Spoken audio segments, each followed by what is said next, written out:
This is LBC from Global, leading Britain's conversation with Nick Abbot. I'd like to punch him in the face.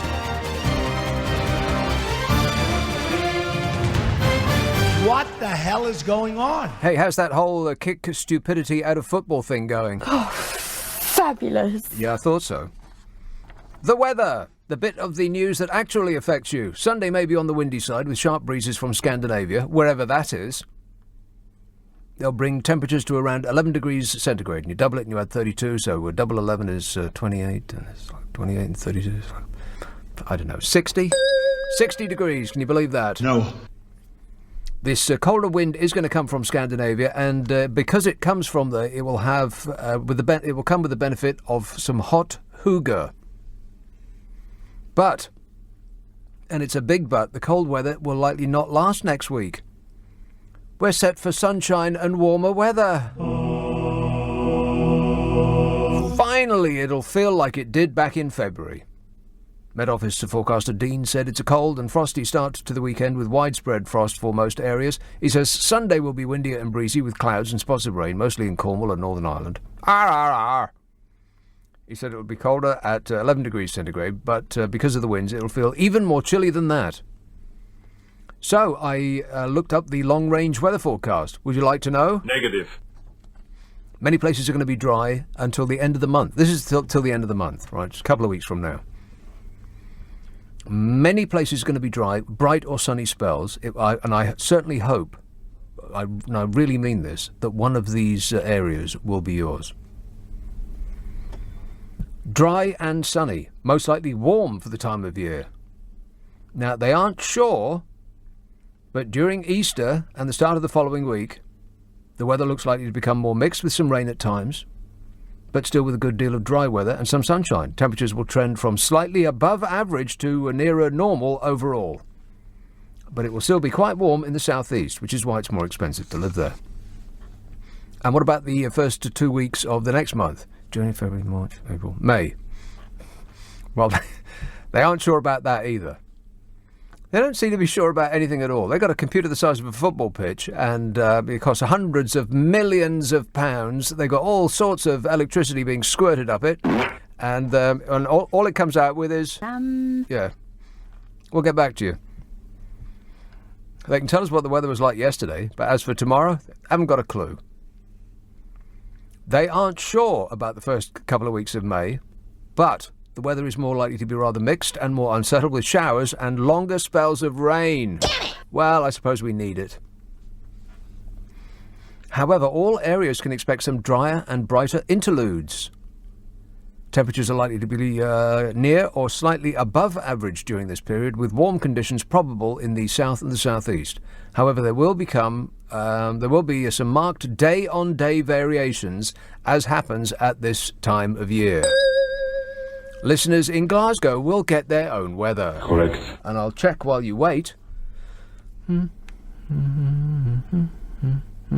Well, cloudy tomorrow and cloudy on Monday and raining on Tuesday and raining on Wednesday and cloudy on Thursday and cloudy on Friday. Hey, you know what? There's not much rain.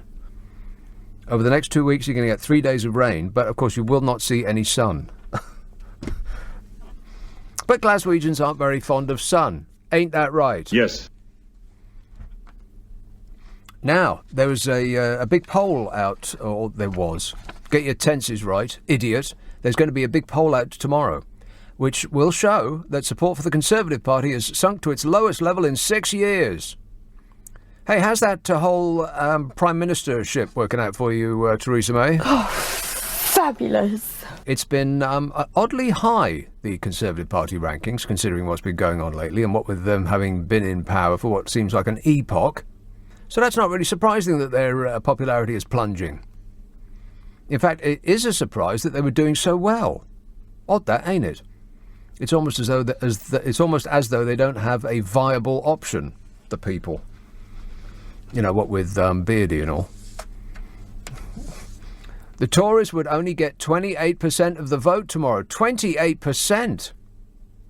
If a general election were held tomorrow, And the people that were asked to express a preference are representative of the whole. And of course, you weren't asked to express a preference, were you? You've never been asked to express a preference, any of these polls. Who do they ask all the time?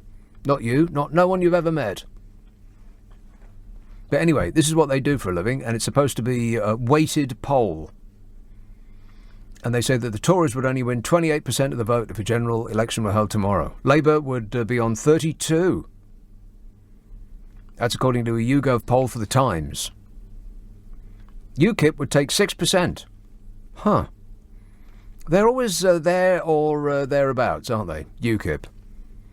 Nigel Farage's new party, on the other hand, would win 8% of the vote, which is a little odd. Because, like the Carpenters song, it's only just begun.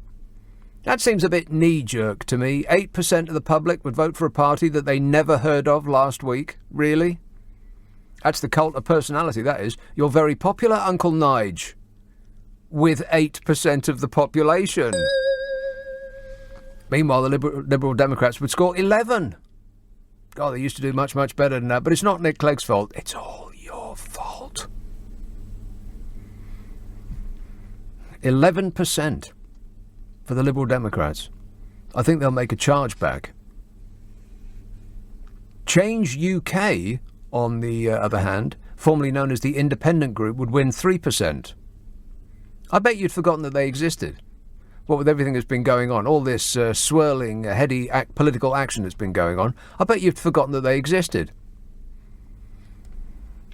If I went into the street with a clipboard and a £50 note stuck to it, and asked you to name, or asked 100 people to name their top 10 political party, I bet nobody would even remember them, the Independent Group. But, maths fans, if you've been keeping score, that means that the parties that exist to give us Brexit at any cost are supported by the exact same number of those who want us to remain at any cost, both polling 14%. So UKIP are on 6, and Uncle Nigel's party are on 8, and 8 plus 6 is 14. And the Liberal Democrats are on 11, and the Independent Group are on 3, which also equals 14. Hey, I got it right. And it digs down into the numbers if you want some statistics. As many as 56% of the people who voted to leave the EU in 2016 said that they would vote for UKIP or the Brexit Party. 56% said that they would vote for either UKIP or the Brexit Party, with only 18% saying that they'd back the Conservatives, which kind of proves what I've been saying all along, that a lot of Leavers are single-issue obsessives. I mean, think of what would happen if Uncle Nigel's party won at the next general election. I mean, if you're thinking about voting for his party, what would happen if he won? I mean, what's their policy on the NHS? On crime? Punishment? The devolution of power to local communities? What's their policy on the minimum wage? On tax avoidance? Mental health? Foreign policy? I mean, apart from being against anything that's called foreign, would they be for or against compulsory sex educations in school and foreign aid? In fact, what's their policy on anything except giving Nigel Farage a platform and a microphone? How can 56% of people who voted to leave the EU say that they would vote for Uncle Nigel's party? That seems ridiculous to me. You don't know anything about them. Well, I mean, what if they won the European... Never mind about the general election. What if they won the European elections and sent a large number of MEPs to Brussels to work on our behalf? I mean, would they do as Nigel has done in that position? Nothing. He's got the worst voting record of any MEP in the country, apart from a man who's been absent because of health issues and a man who's been absent because he's busy being a billionaire entrepreneur. Nigel Farage leads the Europe of Freedom and Direct Democracy Party in the EU, and what they have done for you in that parliament can be distilled into one word with 2 syllables. Nothing.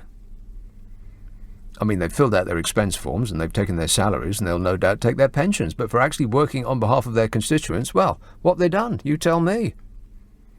He doesn't attend meetings, he doesn't attend votes, and he bleats about it being unrepresentative. Well, If he actually did his job, he would be representing us, but he doesn't.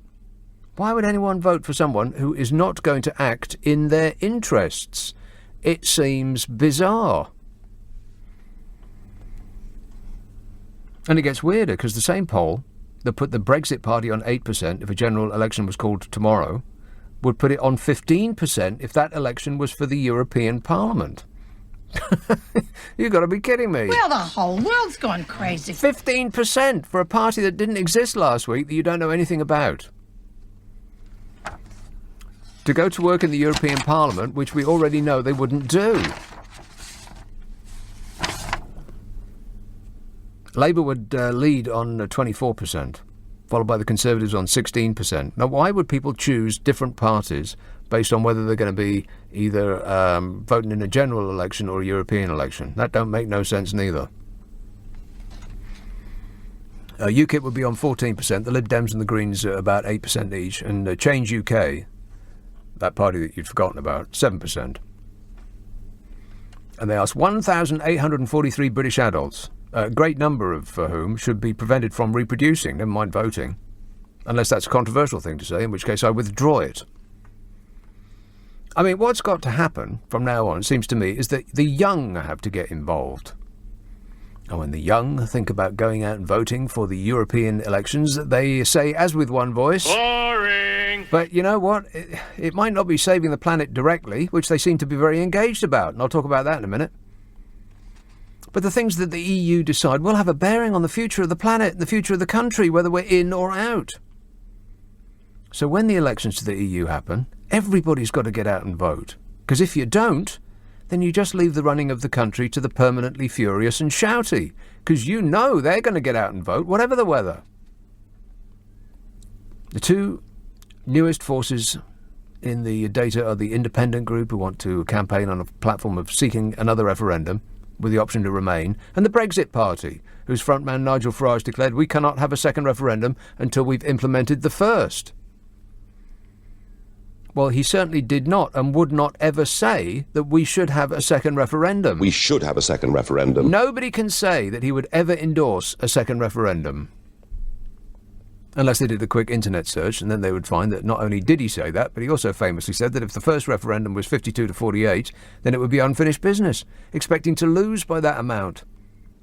But as he unexpectedly won by that amount, it was suddenly completely finished business. I'm a nutcase. 0345 6060 973. You can text 84850, email nick@lbc.co.uk, and if you're on Twitter, you're probably wasting your life. This is LBC. This is LBC with Nick Abbott. Call 0345 6060 973. Tweet at LBC. Text 84850. Are you trying to be funny? Because I'm all out of laughs. There's nothing funny about it. This text says, bloomin' Poles, coming over here, taking our views. And Chris in Romford says, the concerning thing is a party with no policies and no idea how to run a country might just do as impressive. Excuse me. Hey, did I mention that I've had a face full of builder's dust? Yeah, I'm feeling very, very sickly. Stop whining. He says the concerning thing is a party that no policies. Shall I start again? No. The concerning thing is a party with no policies and no idea how to run a country might do just as impressive a job as the strong and stable government we've had for nearly a decade, says Chris in Romford. Doubtful. And Laurie in Dover says, hello Nick, I think the dust you inhaled may be lime mortar, which is really nasty caustic stuff used in the building trade. Well, now you're making me worried. Unless it's a health food. About 3 weeks ago, I inhaled a whole faceful of builder's dust. Whinging and whining and moaning. And I haven't felt right since. Pontefract, Percy. Hello, is that Mr. Hello, Mr. Abbott? Percy, I suspect, will be only on for a limited period. Yes, Percy. Well, now give over. Don't be so incompetent with your statements. I have to say, you're talking about 11% chargeback. Oh, sadly, we're out of time on that call. I hate when that happens. Barbara says, we don't need a full weather report. I'm wanting to hear the Nigel Farage story regarding his Brexit part mistake that you did not tell us last night. Thanks. Double exclamation mark. Oh, she's shouting at me. She's giving me homework now. All right, I'll get to it, Barbara. Don't worry about it. Relax. Take a chill pill. You'll live longer. Groovy. Here's a call in Blackburn. Hello, Scott. Hiya. Before we get to it, can I ask, are your broadcasts from the Trump-Clinton primaries, are they still out there to get? You know, your broadcasts for, you know, the shows, are they available? Are they, like, you know what I mean? No. Can I like look them up and get them? You know, are they on some kind of app or something? Which you know, one? the Which shows ones? you did Which ones? during the, you know, the ones where you were on LBC during the Trump-Clinton campaign. You know, the presidential election, the 2016 elections. Yeah. You want? I'm only asking because they were really funny, and that's when I first discovered the show, and I just think they were my favourite ones. And anyway. I don't know. It sounds like a very suspicious request to me. Are you from law enforcement? No, I just found them really funny, and I just think they were. I found that the funniest when you. Well, were, I bet my glamorous assistant knows the answer to that question. Any ideas? No, sadly not. Why not? Well, I don't know. I think they should be there. What do you mean they should be there? They've changed the podcast thing. Right. Well, we've shredded all of our previous programmes. I'll take a look now. Oh, he's taking a look now, Scott. Anyway, my main reason for calling in was you said that there's no other policies apart from leaving the EU, and I disagree with that because just tonight Jared Barton was talking about how he's against the water privatisation, and I think that's what the establishment fears most. Joey Barton? Jared Barton, UKIP. Oh, right, okay. Joey Barton. I'd rather hear from Joey Barton. Okay, and anyway, I think that's what the establishment fears most, a party that's tough on immigration, but also has some Labour policies, because that would be immensely popular with the common people. Common people?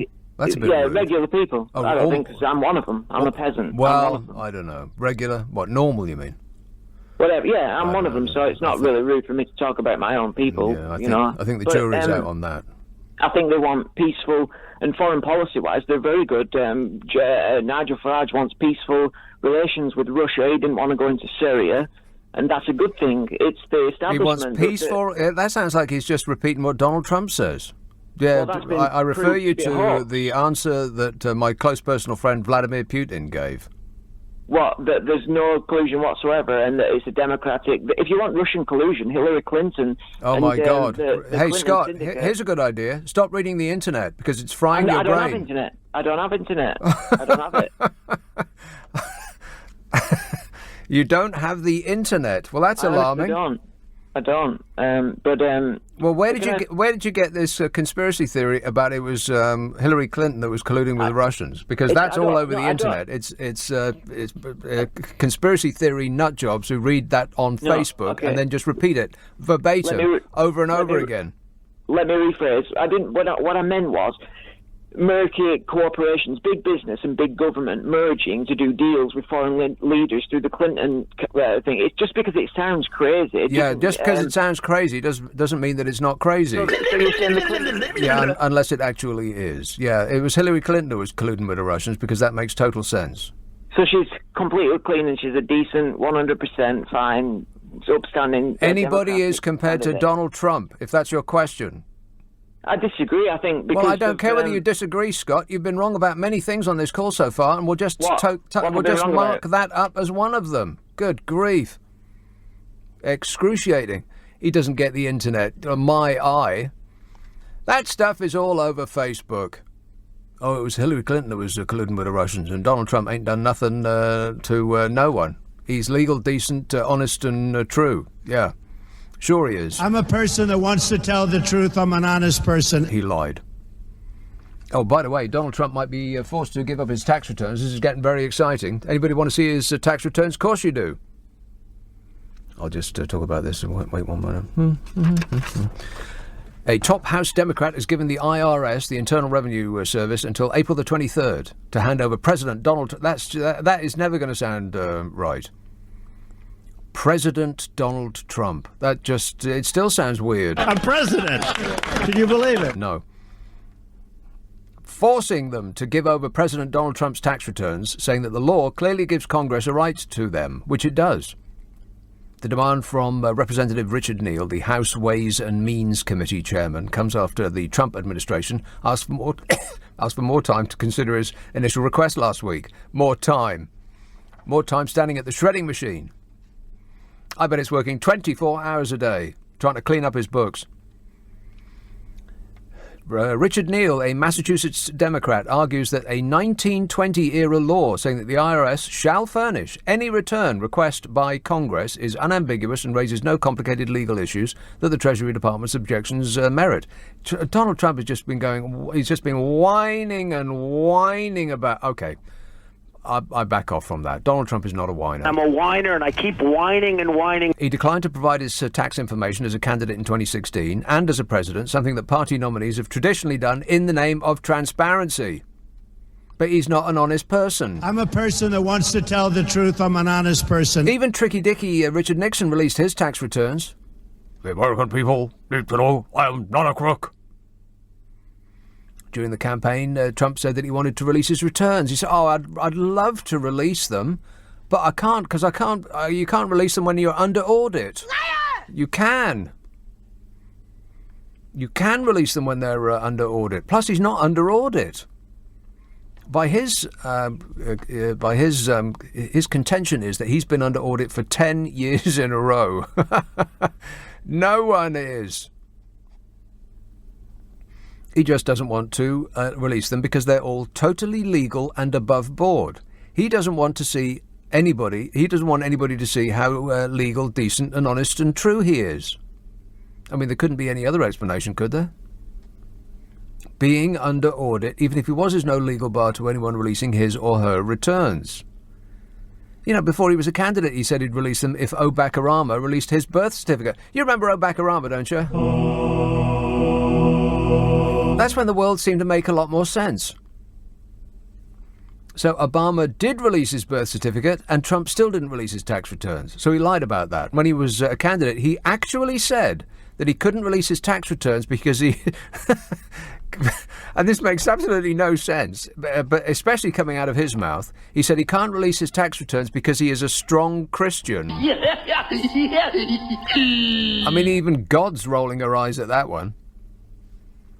And after the November midterm elections, Trump claimed at a news conference that his tax return filings were too complex for people to understand. Trust me, I'm like a smart person. And then he said he wouldn't release his tax return because no one cares. That's his position that he's at now. So I'm not going to release them because nobody cares, which is also a lie. 75% of Americans say that he should release them. So why is he so shy? It's probably because he's not actually as rich as he pretends to be. I make $400 million a year, so what difference does it make? I mean, we know he's lied about how his wealth, but this is a known fact already. He seems to lie about absolutely everything. He lied the other day that his dad was born in Germany. We know he wasn't. He just keeps saying this.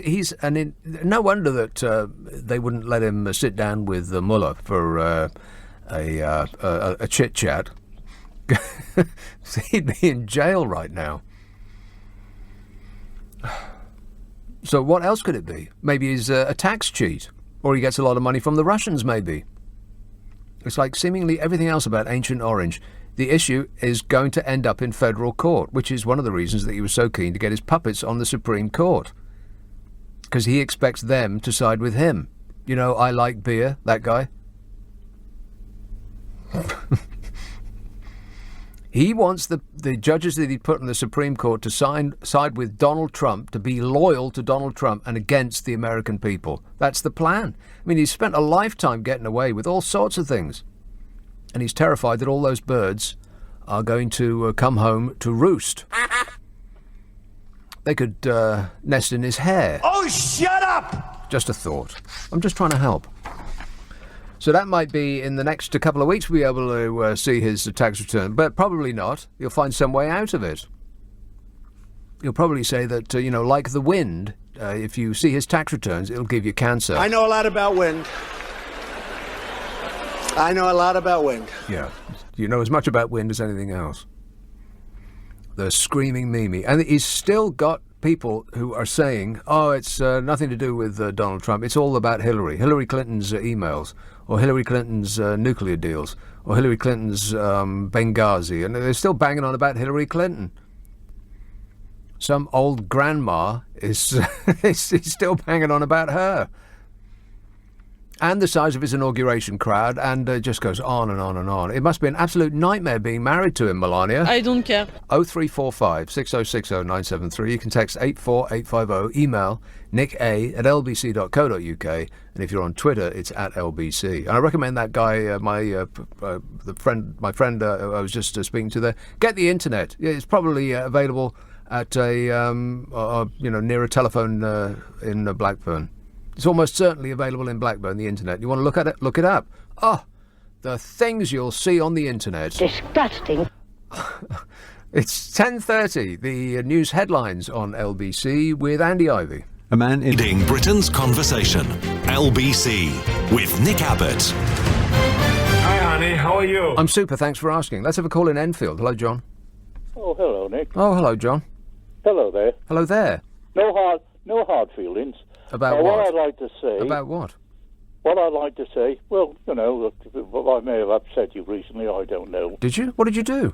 Well, I wouldn't like to go into that at all. Let's change the subject. Right, well, I'm just checking about my person to see if I've been interfered with, but I don't think so. Not at all. Right. No. I haven't taken umbrage against it. What Yes. I'd like to say is...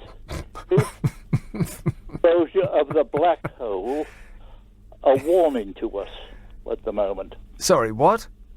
Is the picture exposure of the black hole a warning to us?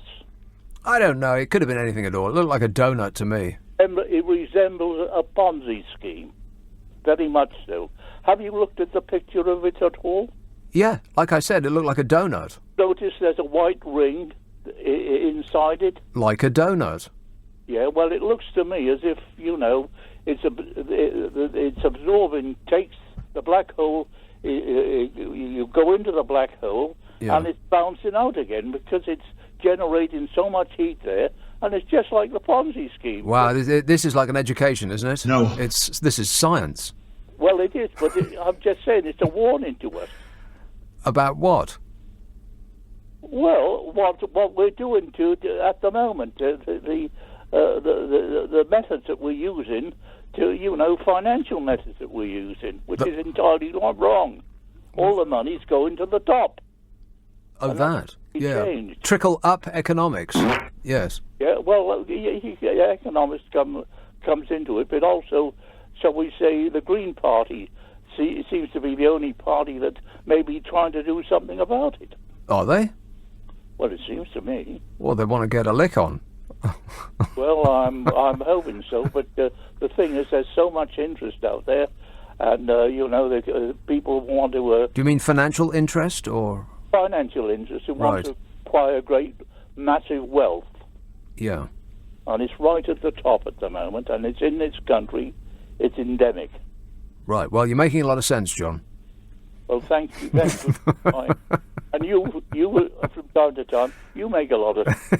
Yeah, every now and again. Yeah. If you play me backwards, then I make a lot of sense, yeah. But one thing I would like to compliment you, you're listening to me for a change and looking more deeply into the statements I make. Well, if that's your summation of my position, then I'm not going to dissuade you from thinking that. Well, thank you very much. No, thank you very much. Are you actually doing that? Doing what? Have you thought about the statement Anything that you've said? No. Not for a single solitary second. It's in one ear and out the other, literally. It doesn't even slow down as it passes through my brain. Well, it's a pity about that. Yeah, it is, but better luck next time. Thanks a lot, John. He was giving us a warning. Warning! About... I've got no idea. Jill in Wood Green says, oh, for goodness sake, will you go and see your GP about your cough? Blooming men, mumble grumble. She grumbled. It's a bit whiny, Jill. Have I mentioned that I'm very, very sick? Stop whining. I wonder what it was. I mean, I'm curious as to what it was, but perhaps I wouldn't want to know. I mean, if it's just ordinary builder's dust that I got a lung full of, and I felt very, very off. I felt a little bit off. Weird, strange, peculiar, and it's almost like having a cold, but not. It's like the symptoms of having a cold, where your voice goes down. I mean, not like Nick Ferrari low. I can't get down that low. But felt a little bit like as though I've been poisoned, as though I've taken years off the end of my life. And as I've said before, those were going to be the good years. Mick says, can't you just have a nice, sensible debate about the Earth being flat, chemtrails, UFOs, and ghosts and pixies and goblins and witches? Yeah, I'll get to that. James says, when are you going to release your tax return? When I become the President of the United States of America. There's nothing in my tax return.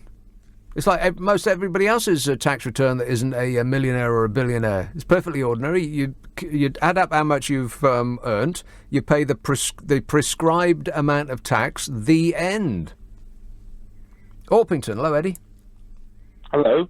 Eddie. You were asking who the people are who fill in YouGov polls. Yes. Well, I'm one. I get one every single day. And I find that hard to believe. You get one every day? Every day through email, yeah. And what does it ask? All sorts of things. Like? But they're very confusing questions. It sort of tries to say, do I approve of privatisation in the health of the NHS? Yeah. Then if you then say, I don't, then it asks you some sort of question like, would you approve if the government were to cut down on it? And you say yes. And then there's like a double negative question that, does that mean you'll vote for them? Or, you know what I mean by double negative question? So you think you're saying no. Yes. Whereas in fact you're saying... No. Yeah, it doesn't matter how many times you say no. What they're actually hearing is... Yes. Exactly. And so, okay, so this one is about the NHS, and would you prefer But not... it always asks you about voting. Yeah. At the end of the day, it asks you how you're going to vote. Right. So, I always vote that I will vote for the man you called Old Beardy. Right. He's the only one that I trust. Okay. So this one was about the NHS, and what they ordinarily... Are they always about the NHS? No. All sorts of things. Ask what magazines do you buy? What would... Magazine? Do they still make magazines? What That's for? what I was wondering. All I had to say was no. Yeah. But then ask you sometimes, but do you read a paper magazine? No. Do you look at a magazine's website? And I say yes. Have you ever seen a top shelf magazine? Disgusting. It's not asking about that. They ask all sorts of questions. I can't believe that they still make magazines. What is the point of a magazine? I've never seen a magazine that was interesting in my life, unless they're advertising with us, in which case it's an excellent way to while away the day.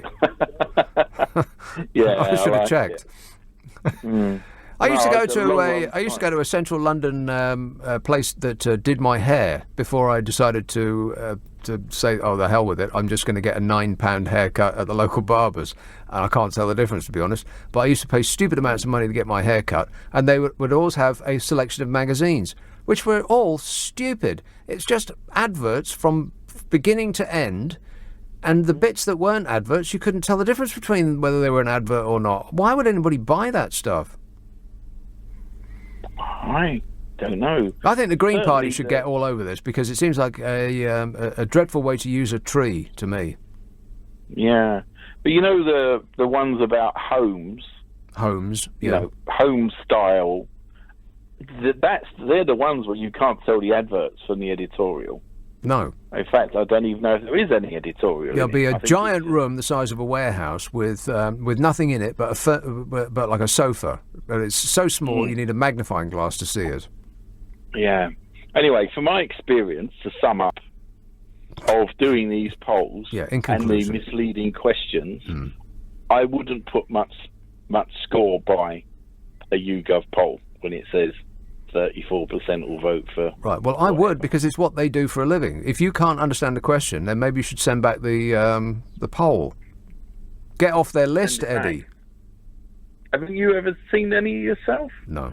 They always ask these very confusing questions. No, I've never been asked anything in my life. I did have a fella knock on the door once and say, would you like to be involved in filling out a diary on your radio listening? And I thought, finally, my numbers are going to go up. I'm going to tick me all across the week. And then he said, but can I just ask, do you or anybody that you know work in radio? And being legal, decent, honest and true, I had to say yes. And so he left. Yeah. But do you take public transport? Yeah, always. Everywhere. Right. So don't you get... you must have this... every now and again they'll say, where have you come from? Where are you going to? And what are you doing in the meantime? But you know, some people you can go along. You've probably got that look that says, don't mess with me. I'm Nick Abbott. And they don't ask you. No, sometimes there's somebody on the bus and they'll give out a form. But I've never got a pen on me. How can you fill out a form on a bus with no pen? I know. But I actually, sometimes when I sort of see what the people are asking questions about, I actually give them the opportunity and I say, why didn't you ask that? And they go, well, you look like the person we shouldn't be messing with. Right. Well, not that I'm physically oppressive, but, it's just the impression you give. Yeah, it's the way your face hangs. I understand. Yeah. All right, Eddie. Well, please try and concentrate, and because this is important stuff. All right, and make sure that you answer truthfully. I do. Or just make stuff up. Okay. No. Okay. Thanks a lot, Eddie. 0345 6060 973. I believe that polls are mostly accurate because that's what we're in the business of doing, creating accuracy. And every now and again they'll get something wrong, but then who doesn't?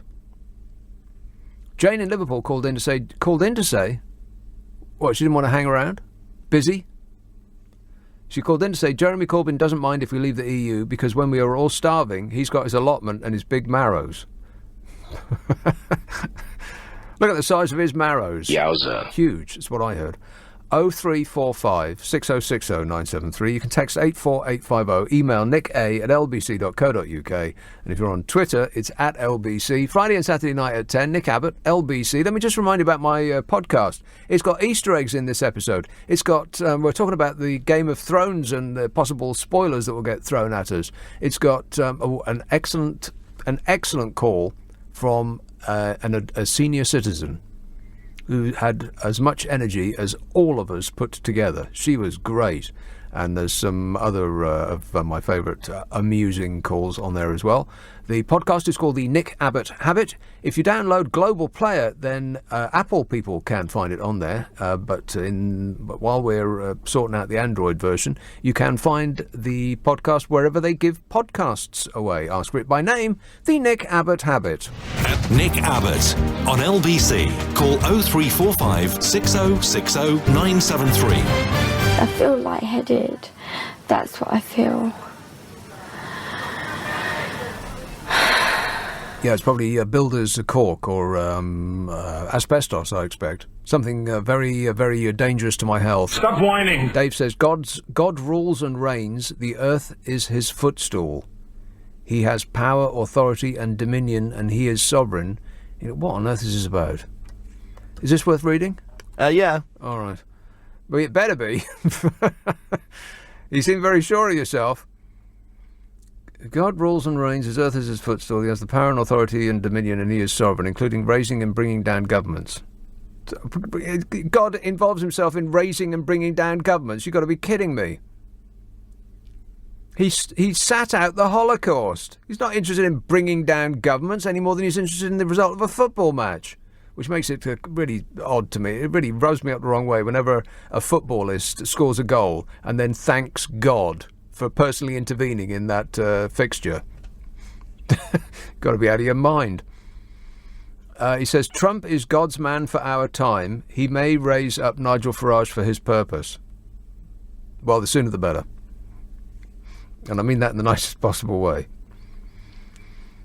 Kate, I mean, really, honestly.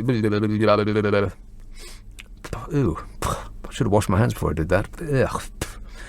Kate emails, I want big money donations out of politics. Everyone should be given a £100 voucher to donate to one UK political party. Let's ban big money donations before things get over T here. Before things go over right.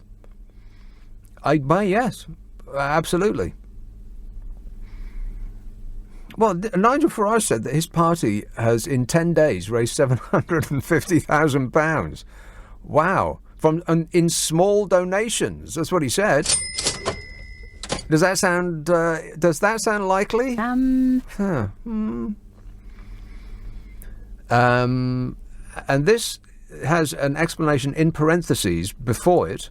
This is from you, right? Yeah. Okay. It says, I haven't had any calls that I haven't put through, so this is nonsense, what I'm about to say. James from Henley texts, once again, your researchers will not let anyone through who might challenge your childish agendas. 3 exclamation marks. You are gutless, capital letters, Nick Abbott, spelt wrong. And this shows how pointless your pathetic program is. Stop giving the contact details out. You're wasting people's time who will never be allowed on the air in capital letters, 4 exclamation marks.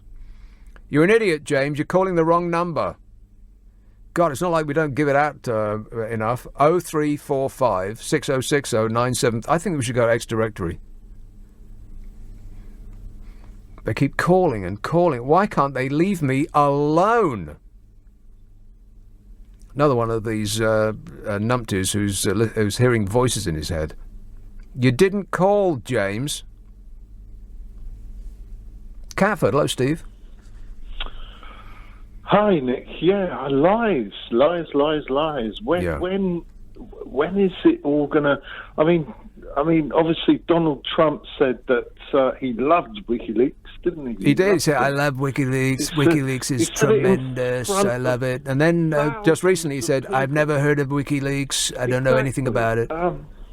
Now, is there kind of an evil genius going on there, or is he just realises he's got completely? I don't know. And I think he's evil. He's also he seems to be demented. This is a person, you can see him mentally falling apart in front of your eyes. He doesn't appear to be all there, but what is there is evil. Yes, with a tiny, with an annoyingly a little sprinkling of funny. Because he can be funny, yet mostly he's evil. Yes, 90% evil, 9% demented, 1% funny. Well, I think evil's that's a religious word, isn't it? I think just nasty. No, yeah, kind of nasty. It's just a nasty person, and not that bright. Trust me, I'm like a smart person. And he's always had everything he wants, and it's always gone his way. But his dad gave him everything he's got. Daddy gave him everything he's got, and he's been lying about that ever since. I got a small loan of $1 million. He didn't get a small loan of $1 million. He got a small loan of $430 million. If he just put it in the bank in a low-interest savings account, he'd be worth more today than he is after an entire lifetime of dodgy dealing, leaving miserable people in his wake. Listen, my dad gave me 400 quid to buy a Hillman Imp. A Hillman Imp. That was our first car, a cream Hillman Imp, with the back window that opened right up. Cream, actually. Yeah, probably. Yeah. Yeah. It was one of those 70s colours, cream and orange and brown. Yeah. So obviously I'm privileged, liberal elite, but going on to Brexit, the lies there. I mean, I don't know. Sometimes I feel that I was brought up in a liberal democracy. That's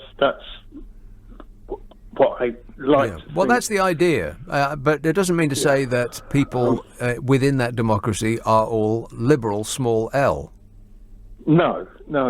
And the lies that were told in the 2016 campaign by the other side are just so glaringly obvious, and now it's all so obvious that it's wrong to leave this EU.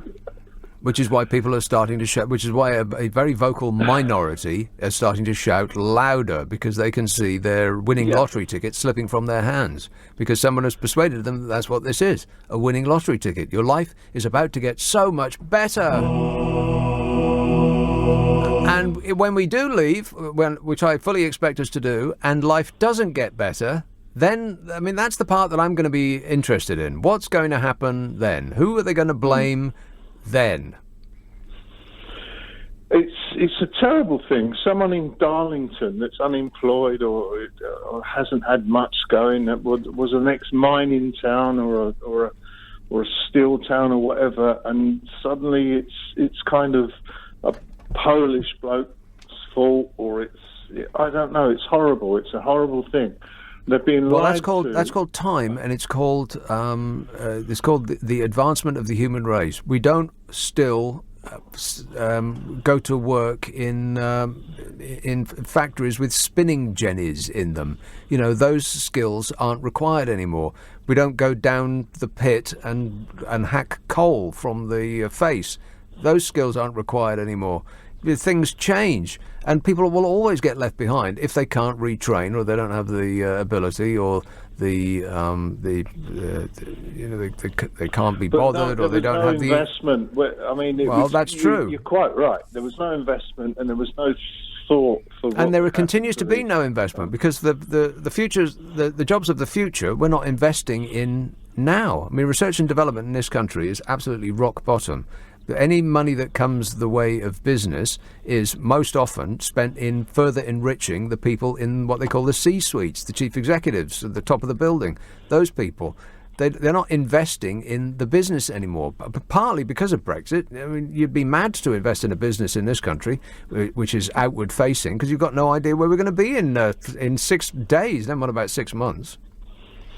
Yeah, It's embarrassing, and it's a shame, because it's just, I don't know. To me, I mean, I'm obviously not a great intellect or anything like that, but I can see that remaining in the biggest trading bloc in the blooming world, yes, Steve, but we just want Brexit. Yeah, I wish I'd got that clip, because I can. Cheer up, Steve. It might never have. Oh no, that's right. It already has. I got to go, but thanks for that. I wish I had that clip of somebody. It was like a vox pop in the street. Some news program went around asking people about what their opinion of how things were going, and this exasperated woman she said, "But we just want Brexit," and I didn't record it, which is very, very annoying to me. I wish I had. So I'm just going to have to say it. I'll have to impersonate someone that you won't know who it is. Still, I will. James in Henley has texted back. He says, "I'm not calling the wrong number. How dare you?" in capital letters and 4 exclamation marks. And my glamorous assistant next door said, "Spoiler alert, he's still calling the wrong number."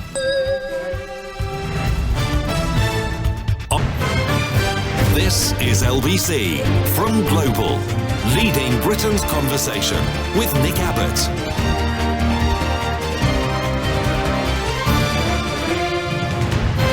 Listen to him. He knows everything. Peter emails, "I have an Android and I've listened to your excellent podcast on the Google Podcast app. No problems." Right. Yeah, but that's the Google Podcast app. I'm talking about the Global Player app. Because we have an excellent app, the Global Player app. You can get all sorts of things on there. All of the stations that we do, which are too numerous for me to mention in a 3-hour show. Yeah, you can get it on podcast apps, but not our Global Player app at the moment. We're working on it. Night and day, 24 hours, 7 days. This says, give the Brexiteers the monkey nuts that they deserve. I don't really know what that means. Monkey nuts? A big sack of monkey nuts. Sarah emails, I get YouGov emails too. They don't ask double negative or misleading questions. They are really clear and ask you to rate how understandable and clear the questions are. That seems a waste of time. What, they're writing to you to ask you your opinion on their questions? There must be something else. Sarah says they ask a wide range of questions from supermarkets to attitudes to risk to holidays, transport and politics. See, there is something else. And depending on my mood and how much time I have, I make up answers, especially about who I will vote for. I wouldn't trust them much, says Sarah. Yeah, well, you may do that, but most people wouldn't. I think they're a good indication. That's what they're supposed to be. And if one poll says something and another poll backs it up and another poll and another poll and another poll, then you'd have to assume that they're completely correct in every respect. And by the way, every poll about whether we should leave or stay in the European Union has come up with Remain ever since we voted out in that hooky, very dodgy referendum, which was won by people with a large amount of money. We don't know who they are and we don't know where the money came from. But apart from that, we should respect it. Well, I don't. Let's have a call in Swansea. Hello, Val. Oh, hello, Nick. Right. Val. Yeah, I'm concerned about your cough. I don't know if you are much. Very. But because I don't know if you've been to GP, and somebody earlier on left a message to say you should be seeing a GP. Yeah, but what they're going to do, just going to look in the back of my throat, and then they'll say, well, we can't see anything. You might die later. Yes, but of course, you have to be more assertive about how serious you think it is, really, and or insist on another opinion, really, because but opinion about what? What are they going to do? Well, first of all, you need a diagnosis to know what possibly you have inhaled. Yeah, but how are they going to get that? Well, presumably, I don't know, take some samples, presumably. Samples? What, I've got to spit in a dish? Yeah, but honestly, I mean, in order for you to continue regaling us with this scintillating conversation, you do need to have a lot of respect for your lungs and your throat, don't you, really? Yes. Well, it does concern me, believe me, and I have thought about it a lot, because it did feel as though somebody had glued sand to my vocal cords. It was like having the worst sore throat ever. Well, it could be something nasty, because and even if you went back to site, I mean, of course, that stuff will be long gone. Demolition, it'll be gone. Yeah, it'll be long gone. It was a skip. They empty the skips when they get full. And they won't know what's in it. No. It could have been an old building, but I mean, but you don't know. You don't know they can't diagnose it or find it out. And then when you do, if they do find it, then you need to go to A&E. My opinion. You need to go to an independent health store, where they don't just have one brand, and then at least have something natural. I don't mean you take natural. Well, that stuff doesn't work. What are you talking about, herbs? Well, what I'm saying is, if you go there, they'll have some idea what to soothe it and help. Anyway, yeah, every time I've been in a health food store, it's full of people who look like they really need to be in a health food store, which indicates to me that it doesn't. Whatever they're selling doesn't work. Well, there is that. No. Well, it's only one aspect. That's why. But no, I think the stuff works. It's just that it's usually part of a lifestyle, which is probably not very healthy. But in itself, they've been used for years as part of the drugs anyway. Just synthesized, the active ingredient from it. Yeah, no, I don't buy any of that stuff. In any case, not really. I want medical pills. That isn't going to change if you don't do anything, is it? Yeah. Well, it could get better of its own accord. Right, it could. But if it continued, I'm just saying, it is important for in your line of work anyway, isn't it? Right. Yeah, most definitely. All right, well, thanks for your consideration, Val. I appreciate it. Thank you. 0345 6060 973.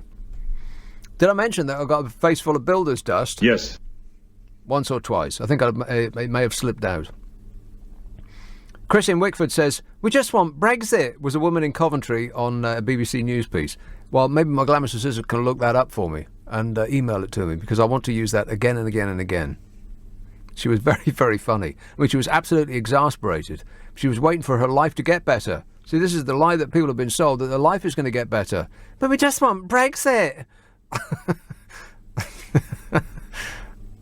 And I was looking at a chart. I was doing research. Can you believe that? No. I was looking at a chart today about people's wages. And admittedly, this was in America, but what happens in America as regards to this has also happened here too. And since 1970, people's wages have flatlined. In real terms, no one's got a pay rise. You know, us poor dopes who pay taxes. But the millionaires and the billionaires, the people who do not pay taxes, their wages have skyrocketed. The chart was, and it looked like, there's the X and the Y axis. This is going to be like homework. You remember maths? There's the X and the Y axis, and I think the X is the vertical axis and the Y is the horizontal one. Well, along the horizontal one, right at the bottom, there was a completely horizontal line. It didn't look like there was a line there. I had to double check. And that horizontal line, starting in 1970 and going to the present day, with the vertical axis being the amount of the increase in real wages, it was a straight line parallel to the horizontal axis of like 90% of people's wages. Flatlined. We haven't had a pay rise since 1970. Meanwhile, from bottom left to top right, going ever upwards, almost vertically upwards, was the pay of the top 10%, and mostly the pay of the top 1%. There's no such thing as trickle-down economics, as George W. Bush used to say. Absolutely. It's trickle-up economics. No wonder people are angry. And people like to take comfort in those that will tell them that, you trust in me and I'll be honest and do right by you. I'm a person that wants to tell the truth. I'm an honest person. He lied. And people want to believe in that. And they want to believe in Brexit will turn your life around, and all of these charlatans and oily second-hand car salesmen and Arthur Daly types. And when they don't deliver, as they won't because they can't, then what's going to happen? See, that's what concerns me. It's not the part about getting out of the European Union. It's when we're out and people's lives still don't improve, then what? They will be persuaded to continue to blame those that they have singled out already. Easily identifiable groups of people who are others, people who are not us, because there will still be foreigners around. People will still have to come here to yank tubers out of the ground and pull, pluck apples out of trees and wipe up after us and all that stuff. Otherwise, none of that work will get done. I mean, can you imagine this country, what it would be like if we didn't have people cleaning up after us? Disgusting. It'd be awful. So there will still be people doing that, and we should be very grateful that they actually do want to do that, that they are as desperate as they are to leave their place leave their life at home and then come over here to wipe up after us, whiny lot. But as they will still be here, I expect that they will be blamed for our lives not improving once we're out of the EU, or it'll probably be Hillary's fault. Oh, God, I can't believe that guy who I was talking to earlier on is still banging on about Hillary Clinton and how Donald Trump is the saviour of the modern world. Jeez, how can you be so deluded? It's a mystery. Please don't reproduce.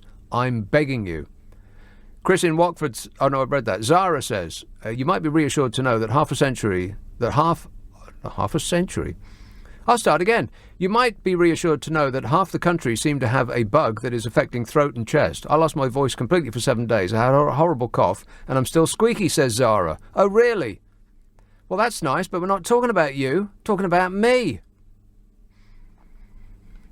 Paul says, the best lever I remember best was a caller on Tom Swarbrick's show. Everyone wants a no deal. I don't care what anyone else says. I'd like that caller as well. Hey, can you sort those out for me? Yes. I think he's saying no. 0345 6060 973. You can text 84850. Email nick@lbc.co.uk. And if you're on Twitter, it's @LBC. Hey, you know what? What is wrong with me? Well, we could start a list. I still haven't got around to the big mistake that Nigel Farage's new party made. Big mistake, huge. I also want to talk about the kids who are taken to the streets in order to save the planet. And, because there's just so much to squeeze into a tiny little show like this one. But trust me, I'll do my best. Dib, dib, dib. 0345 6060 973, Friday and Saturday night at 10 on LBC. Nick Abbott. LBC. Think you're... This is LBC with Nick Abbott. Call 0345 6060 973. Tweet at LBC. Text 84850. Hi, honey. How are you? Oh, I played that one already. Big mistake, huge. 0345 6060 973. Here's calling Croydon. Hello, Terry. Hiya. Terry. Yeah, I just wanted to register with you on coal mining. Coal mining. Yeah, well, although deep coal mining stopped in December 2015, yes, the first new deep coal mines opening up in Cumbria in the next 2 years. How do you know that? Be mining, well, I'm reading it off the Guardian article. Oh, the Guardian. Oh, we should have said. But it's interesting that it's going to replace imports from US and Canada and other places worldwide. Why on earth are we looking backwards? That seems ridiculous to me. Well, we use some coal for things. Yeah, some. We use it in some power stations. Yeah. We don't use very much. To be honest, it's countries like Germany that use a huge amount of coal, and Poland. 80% of their power input is coal. Is it? Well, come on, Polish people, keep up. Try and step into the new millennium. You might like it. But there is some comfort in the fact that 20 years ago, coal made up 38% of global energy production, and today it's still 38%. Yeah, well, that's because the West is gradually weaning itself off it, but people that people with less less. Oh God! Here we go again. My whatever was in that dust is actually making my brain seize up. With less forward-thinking leaders, they're going back to coal. Yeah, but the thing is that Germany hasn't dropped one bag of nutty slack in the last 20 years either. It's actually using more lignite now than it did 20 years ago. Right. And they've given themselves another 20 years to get it down to the levels that we're at. Right. Well, whatever you do, please don't say the phrase nutty slack any further. Okay. Promise me that you won't do that. All right. Well, thanks for the educating, Terry. We appreciate it. Yeah, some countries are reducing their dependence on coal, like this one, for instance. Other countries with less advanced leaders are going back to it. Oh, shut up! Mentioning no names. Totally clean coal, as though there is such a thing. He's an idiot. And I mean that with the greatest respect to the office of the President of the United States of America. Well, it's a current incumbent, anyway. No, I've read that one. Jane says, nothing changes. Remainers are still so naive. The European plan promotes overpopulation. I'll read it as it's written. Nick, full stop. Nothing changes, full stop. Remainers are still so naive, full stop. The European plan promotes, full stop. Overpopulation of Europe causing civil, full stop. Wars, then nuclear war, full stop, with even silly them with their plan, full stop, getting it. Well, that makes as much sense as anything else that we've heard on this show so far. Drusy says, the standard of callers tonight is at an all-time high. I'm glad I decided to tune in instead of watching repeats of Robin's Nest. Robin's Nest. God, that wasn't funny the first time around. What are they repeating that for? In want of material, I would imagine. Let's have a call in Brixton. Hello, Simon. Oh, hello, Nick. Great show. Was that previous message a telegram? You kept saying stop. It sounded like a telegram. Yeah, it did. It's exactly right, yeah. Previous caller as well. Talking about lignites. Yeah, I'm an environmentalist, but sort of the Green Party in Germany insisted they close down all their nuclear power stations, and then they went, fine, we'll do that. We'll start burning more coal. So I think that's ridiculous. The Fukushima thing, which led them to do that. So I think they should turn on the nuclear power stations and stop burning coal, frankly. Right. Well, I don't know anything about that, so I'll just have to take your word for it. Fair enough. Yeah, I was going to say about the trickle-down economics thing. I think it does work. Yeah, I think about, like, you know, my grandparents who would, like, my nan would, like, polish doorsteps at the age of 15, and there's no central heating, and then my parents, I don't think they had central heating when they're very young, and now everyone's got televisions, people have got Netflix. You know, you might say wages are the same, but... Wages are the same, or less, and the things that are important in our lives, like putting a roof over our head, that's gone through the roof. Well, through the roof. Putting a roof over our head has gone through the roof. Well, that's true, but then people do have Netflix, so... Right. Well, as long as we're talking about the important things, Simon. By the way, Germany gets about 11% of its power from nuclear, so just disregard everything that bloke just said. Justine says, Game of Thrones, Nick Abbott is Game of Moans. I'm looking forward to it, but I'm going to have to watch it live. See, I would like to be able to record all of them and then watch them all at the same time. It's just better that way. Binge watching is better. This thing where you got to wait a week until the next episode is very, very annoying. But we won't be able to binge watch it. We won't be able to record it all and then watch Game of Thrones at the very end, because there'll be spoilers in the papers every single day. The Daily Mail has been busting a gut to try to find out something about the programme to spoil it for us. They just seem to be obsessed with it. What is wrong with them? So, yeah, I'm going to have to watch it live, pretty much. I think they're starting it at 2 o'clock in the morning, aren't they? Tomorrow night. I think it's 2 in the morning, presumably because they want to show it either at the same time or immediately after they show it in America, in order to avoid spoilers over here. But there's no way I'm going to stay up that late. That's just daft. I'll just have to avoid the news all day long, which seems ridiculous. It's just a television programme, and most people haven't seen it. It's on satellite. I mean, the audience for this Game of Thrones, which is, you know, the biggest TV programme in the world, by the amount of news coverage it gets anyway, is the audience is tiny by comparison to... I don't know, EastEnders. Why does anybody watch that, really? EastEnders and Coronation Street. It's just a mystery why anybody watches that. I just don't get it. I mean, from that funereal march that starts the programme, I mean, it's just so miserable. I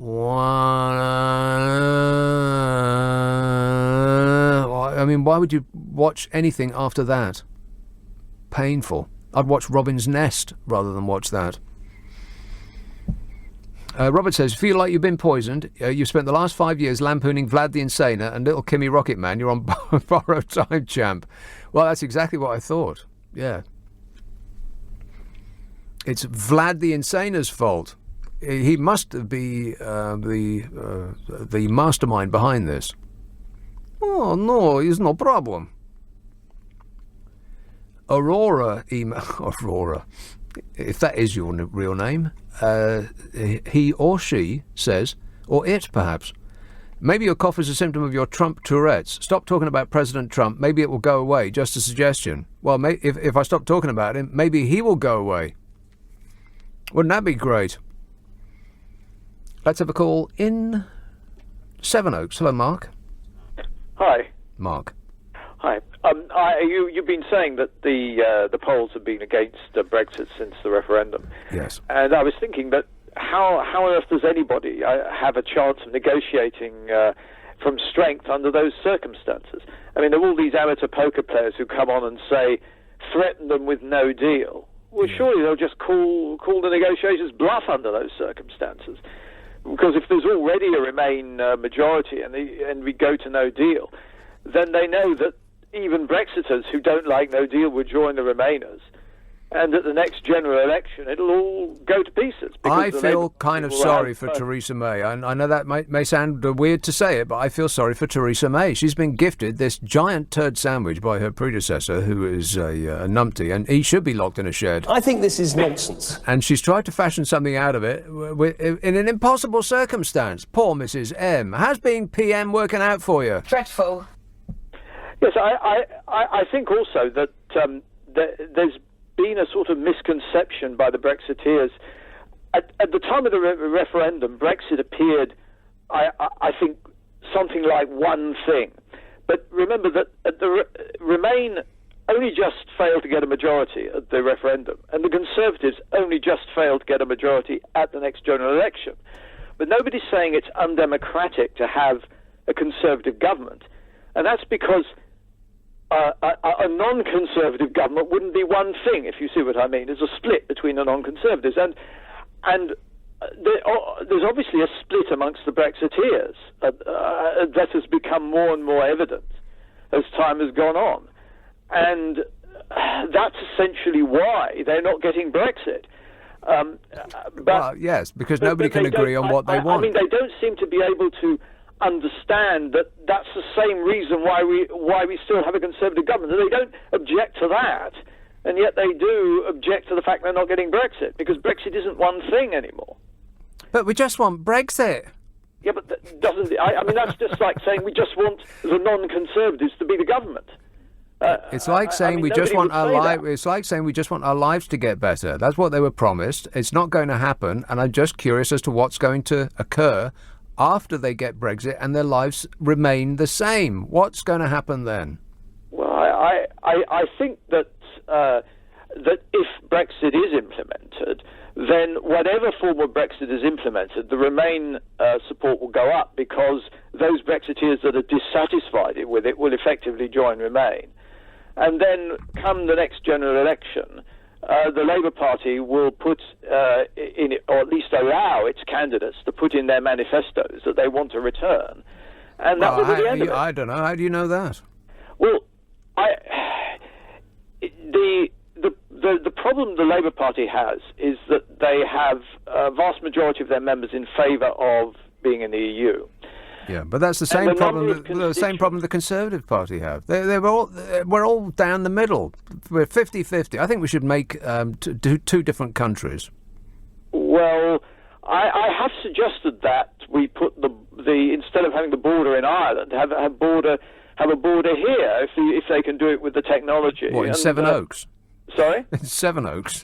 Well, I believe that if you go by the current situation rather than the one at the referendum, under those circumstances, you'd have a border, roughly speaking, where the Scottish border is, and you have another border going from the sort of Liverpool across to the Wash, and the bit in the middle would be leaving, and the rest would be remaining. Right. I think that's roughly what the situation is. We should get out a giant saw, and maybe the people from Thunderbirds could help us out in this, and then cut the middle bit off, and then set it adrift.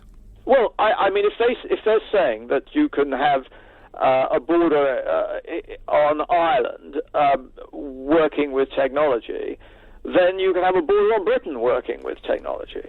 And of course, then you won't need a border on Ireland because the whole of Ireland will want to be in the EU. Well, they do, yeah. So you're complicating an already complicated matter, Mark. Please, my head is hurting. All right, but thanks a lot, mate. He's trying to sort it out for us, but it's just not working for me. Aurora email. Oh no, I read that. Maybe your cough is a symptom of your Tourette, says Aurora. And Patrick called in to say Aurora is a female name. Well, maybe. Maybe it was a misprint. Maybe it's an aura. Maybe the person is neither female nor male. Maybe they're identifying as a mist. 0345. I had no idea I was going to say that. 0345 6060 973. You can text 84850. Email nicka@lbc.co.uk, and if you're on Twitter, it's @LBC. Perhaps that comment is mist-phobic, in which case I apologise. The time is 11:30. The news headlines on LBC with Andy Ivey. This is LBC with Nick Abbott. You're wondering what it's all about, and I can't tell you because I don't know myself. Estelle tweets, "How rude, Nick, to mock someone's punctuation grammar skills. Says more about you, Nick." What I think you mean there is, it says more about you, Nick. I'm very hot on precision. Pedantic about it, I am. Oxford. Aaron. Hi, Nick. Aaron. How are you? Great, mate. So I was at the start of your show. You were talking about how younger people need to get involved in terms of to change the political sphere at the moment. But I was wondering, how do you think younger people should get engaged? Vote. Well, yeah, that would be a good end point. But to get them there in the first place, that's the... Well, just do it. I mean, they don't need persuading. Just blooming well do it. If you do not vote, then you will be led by those that shout the loudest. I mean, you're right, but the problem I've found is that a lot of young people are quite easily shut down by people older than them because they're a lot more persuasive and, like you said, shouting the loudest. Yeah, well, just don't listen to them. Just turn up that hippity-hip-hop music and you won't be able to hear them anymore. Yeah, that's true, but at the end of the day, not everyone has the independent thought. They grow up with their families and just believe what they say. They don't have the initiative to... Are you kidding me? You believe what your... you agree with your mum and dad? No, you not don't. anymore. Well, see? No, exactly. Yeah, but I don't feel like everyone follows the same path as I have in that sense. It doesn't matter. I mean, you shouldn't need persuading. There shouldn't be treats involved. You should just blooming well do it. But people don't care, and you need to make people care. How can you not care? That's actually not true. But young people do care. It's just that they care about specific things. They don't see the bigger picture. That's the problem. And what do you mean? What bigger picture? Well, okay, so for example, Brexit. A lot of people, even I know myself, they don't understand how it affects them. That's the problem, and that comes down to education. Well, not really, because education, perhaps, yeah. But to me, education implies that somebody else is telling you that, rather than you just blooming well look it up. Well, I see education as learning to think for yourself. Well, yeah, I suppose so. That sounds a bit dangerous. That's the idea of university, isn't it? I think that's what I thought university was going to be like. But when I got there, it was pretty much just like school. They tell you what the facts are, according to them, and they just want you to repeat it, parrot style. So there was precious little personal, original thought required. Yeah, that's a sad reality, isn't it? I mean, yeah, most people just thought about it thereafter. Oh, you just disappeared there for a moment. It's like an echoing silence. Oh dear. Most people just, and then we heard no more for a little while there. You just faded away and radiated. But anyway, just don't look for like positive reinforcement. Just blooming well get out there and do it.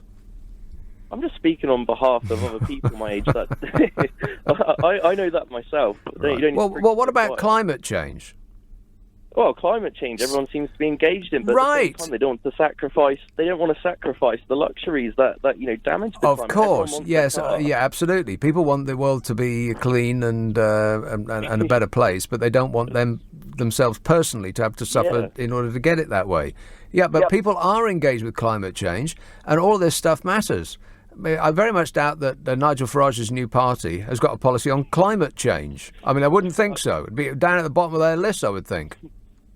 I don't think they have a policy for a lot of things from what I've seen. And well, they're brand spanking new. They made a big mistake. I have mentioned that before, and I'll get to that in a minute. But pick a party that actually corresponds to what you believe in, and what you can't just be completely disinterested in politics. You can't just write it all off. No, everybody's interested in something. So pick one and then vote for the party that most closely corresponds to your needs and wishes. But in human nature, we contradict ourselves. Are you saying but? Are you saying but to me? No buts. Just get out there and do it.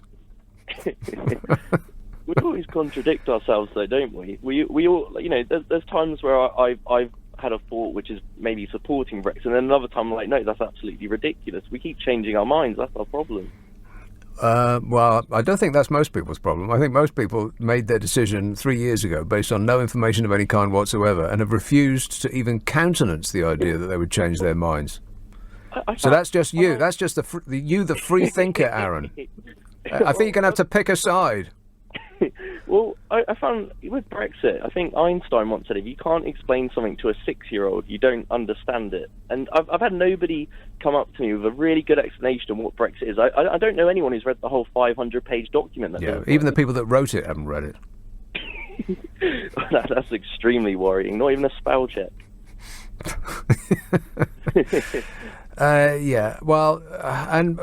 Don't look to Albert Einstein for wisdom. The man was an idiot.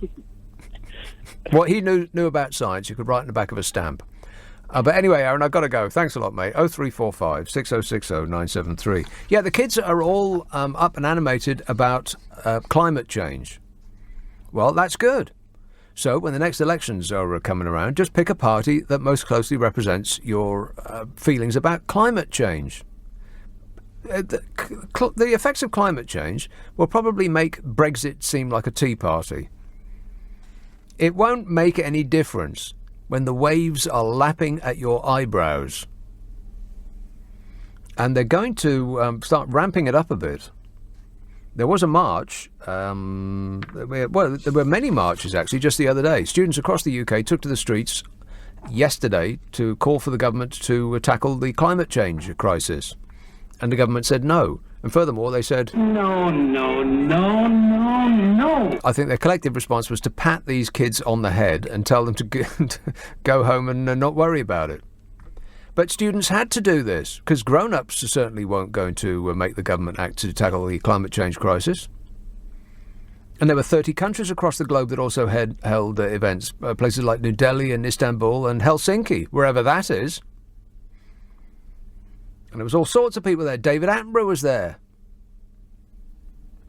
He said, you don't solve anything by striking, but you do change opinion, and you do change politicians' opinion, and that's why strikes are worthwhile, thereby kind of undermining his own argument. So you do solve things by striking.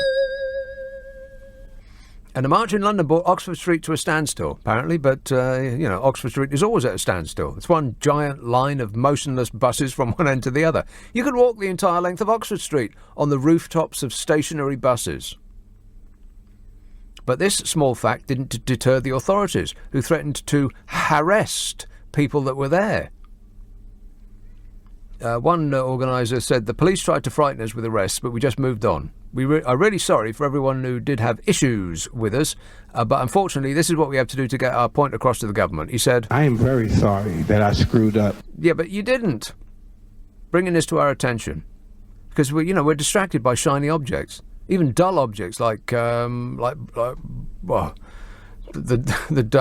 dullest object in the drawer.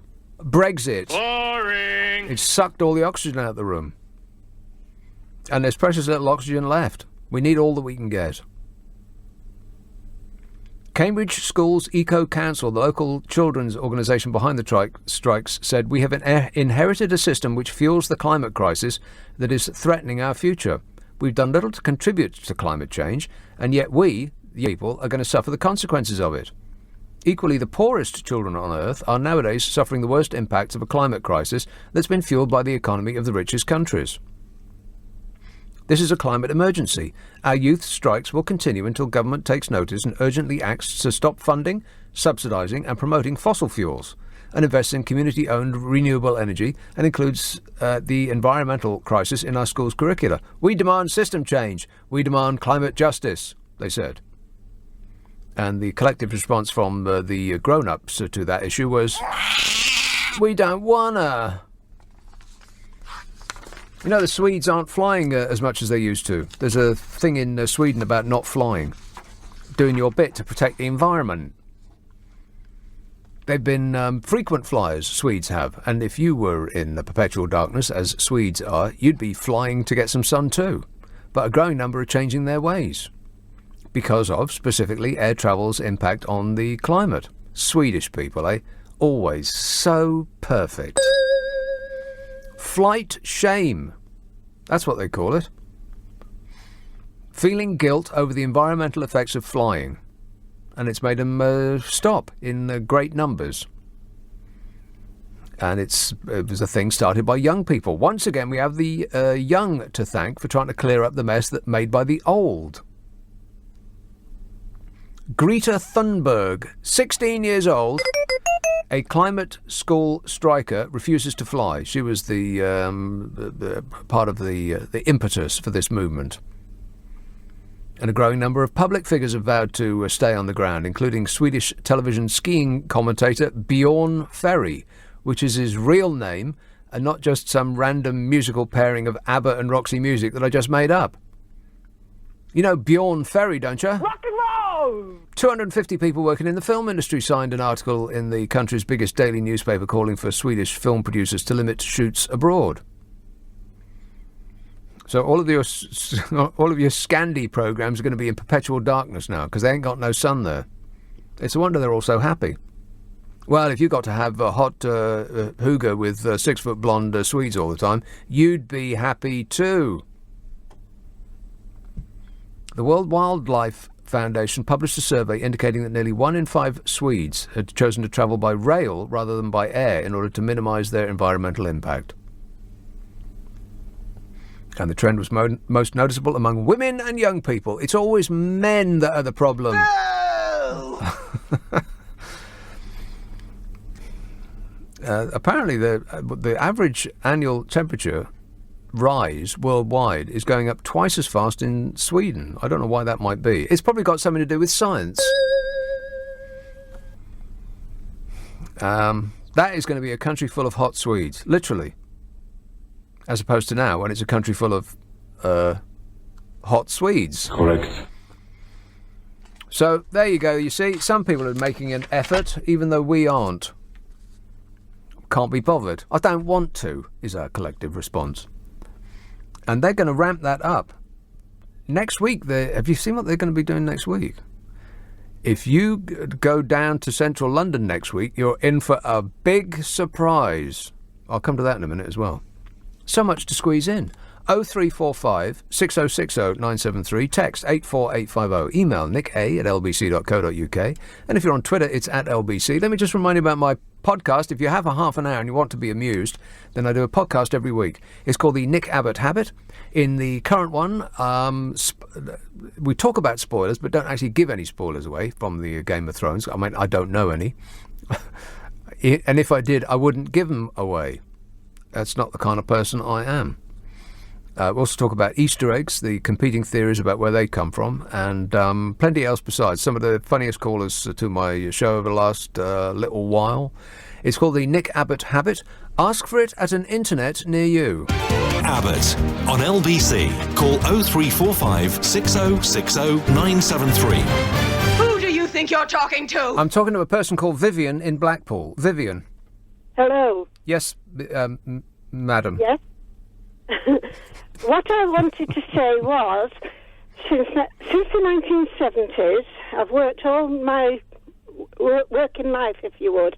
I'm retired now, but as far as my income tax that I've paid over all those years, a portion of it has gone to the EU. So that's one of the reasons that I wanted out of the European Union. It has done nothing for me all those years, and I get really frustrated when I think what's been paid to the European Union. Vivian, it's done nothing for you? No, nothing at all. Right, well, what makes you say that? Well... You mean that nobody from the European Union has shown up on your doorbell, on your door, and rang your bell and given you money? I live in Blackpool, and very little has ever come out of the European Union. It all goes down south pretty well. Yeah, but that's not true, though. Oh, it is? But it isn't, Vivian. Well, what's been done in Blackpool for us? I've got no idea what's been done in Blackpool. I mean, I could look it up, but I'm doing a show at the moment. She wants me to do her homework for her. Well, it hasn't impacted on me ever since we joined in the 1970s. But you might as well say that you give money to the British government and they've done nothing for you. Oh, yes, they have. They've done a lot for me as far as I'm concerned.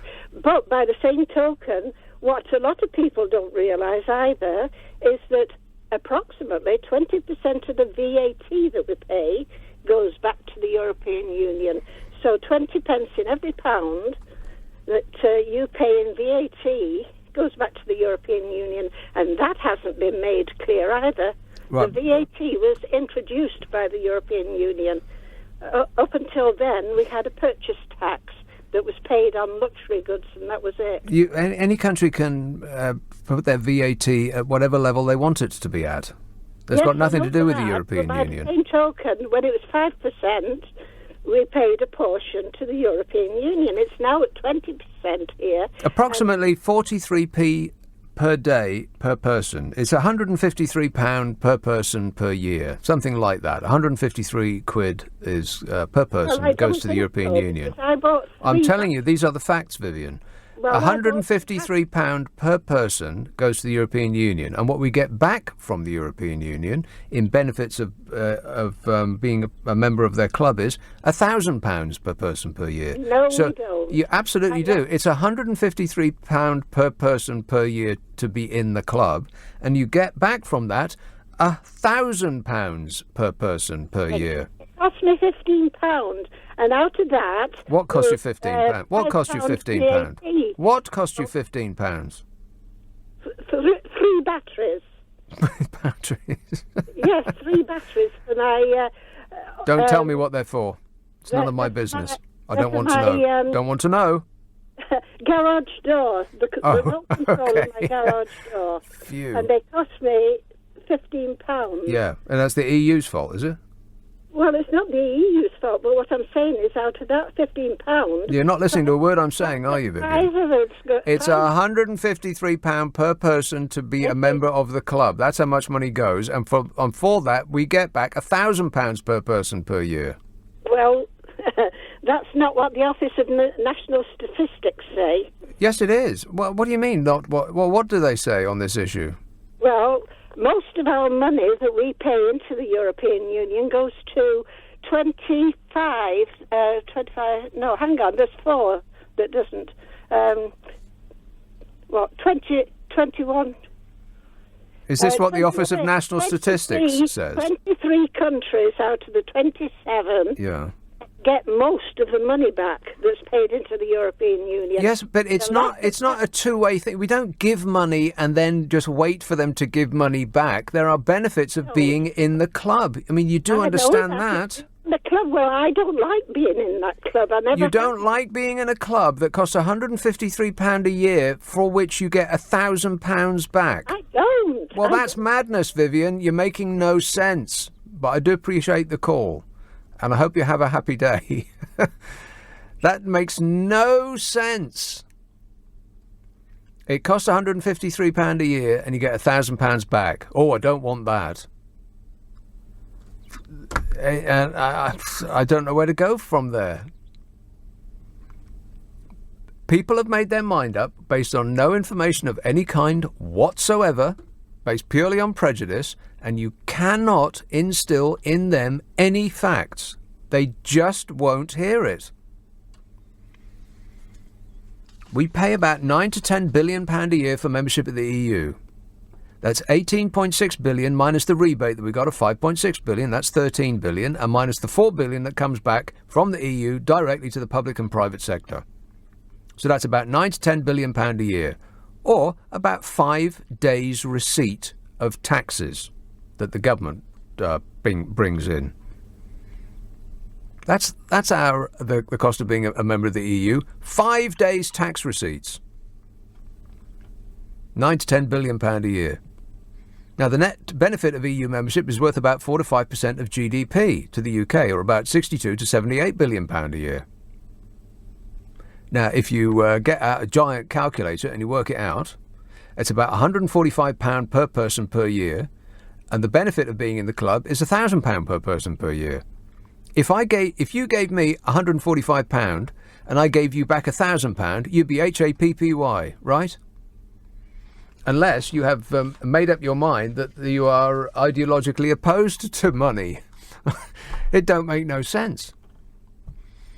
Felicity emails, there's a whole article on the Blackpool Gazette on what the EU has done for Blackpool. Well, give us a link. Have you got a link there? Get it up on my screen. Please. Giving out orders. Rude. The Blackpool Gazette, you say? I bet the EU's poured no end of money into Blackpool. I mean, they've got, they've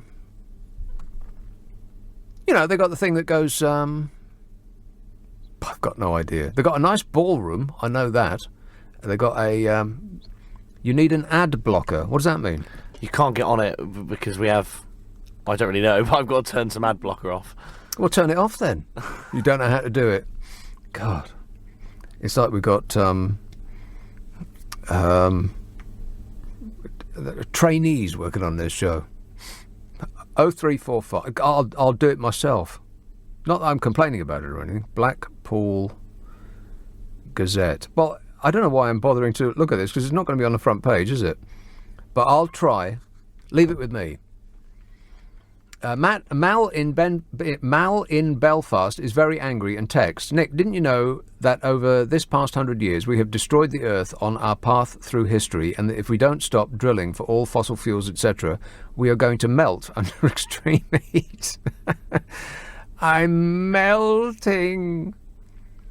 Never anything said about past ice ages without our input, or that we are on a globe hurtling through our solar system without our control. It's a joke. It's a manufactured hype. Oh, God, he's one of these people. You should know, by the way, that half of these words are in capital letters, and every sentence, such as they are, ends with 5 exclamation marks. Like he's shouting at me. It's a manufactured hype for our age, and it is ridiculous. We have no control. Anyone who thinks otherwise is a nutter. We should always recycle, etc., but we do not control the Earth or solar system. It does what it wants. Mal, you're an idiot. And I mean that with the greatest respect. Well, every now and again, I just can't stand it anymore. I'm trying to be polite, but occasionally politeness fails me. I mean, all I heard between my ears as I was reading that was... Yeah. Please don't vote, Mal. Everybody should vote except for Mal. 0345 6 or reproduce for that matter. Please, we're begging you, for the benefit of the human race. Don't pass those genes on. 0345 6060 973. Text 84850. Email nicka@lbc.co.uk. And if you're on Twitter, it's @LBC. Abbot on LBC. Call 0345 6060 973. Everything is going extremely well. So a brief look on the worldwide wait has shown me that there's no end of stuff that the European Union has done for Blackpool. I mean, what they do is we give them money and then they give money back to areas that are suffering poverty and deprivation, because apparently the British government isn't very interested. I mean, I've got 3 stories just straight away. Just look at the internet. I can't remember what her name is. So I'll call her Dear. Just look at the internet, dear. Business Support Initiative, the Lancashire Forum Creative, the Lancashire Forum Creative. Business Support Initiative, the Lancashire Forum Creative, has secured extra funding from the European Regional Development Fund. The collaboration between the University of Central Lancashire and Lancaster University helps small and medium-sized enterprises in the region grow with the aid of supportive and blah, blah, blah. And then there's £100 million that the council was concerned might not be coming there because of Brexit. And that nice lady probably likes the NHS. Fewer EU nationals are joining the workforce at Blackpool Victoria Hospital than before the Brexit referendum, and more are leaving. Unison, the healthcare workers union, warns that the loss of EU employees would leave the NHS near collapse. I bet that would make a moan. You just have to look. I mean, the amount of times that I've heard that, oh, well, the EU's gone nothing for me. It's just such an idiotic thing to say. What they mean is that nobody's shown up at their door and given them a cheque. Jason in Chorley says, Blackpool's new Sea Defence Promenade facelift was supported by the EU. I mean, it doesn't take much to research it, but... The thing that gets me is that people aren't just ignorant, they are willfully ignorant. They refuse to learn or take on board any information. And they dig their heels in when you try to persuade them otherwise. That the decision that they have made based on no information of any kind or knowledge is incorrect. And it's like they've refused to countenance the idea that they are incorrect because they've been thinking this way for years, and so it's too much loss of face. God, it's painful. And this is how we're running the country now. Whoever shouts the loudest, whoever is the most ignorant wins. God, what a way to run a country, eh? Dreadful. Carlin Dudley says the Blackpool Tower is based on the Eiffel Tower. I'm sure the EU shipped it over. Dave says Blackpool has benefited financially. £14 million of European regional development funding went towards the £40 million purchase by the council of landmarks, the Tower, the Winter Gardens, the Golden Mile Centre in 2010. The ERDF also contributed £3 million towards sea defences. Yes, dear. I mean, you'd be up to your eyeballs in salty water by now if it wasn't for the EU. But you can't tell them. You just can't. Oh, well, they've done nothing for me.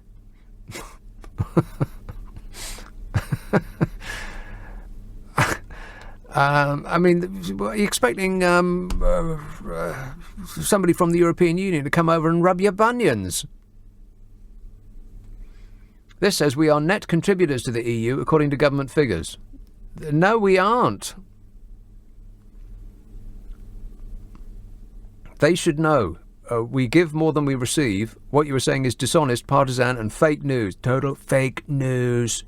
No, oh God, this is really getting painful. I'm trying to be polite. Be polite! But it's getting very, very hard. God, there are benefits to being in the club. That's why you join a club.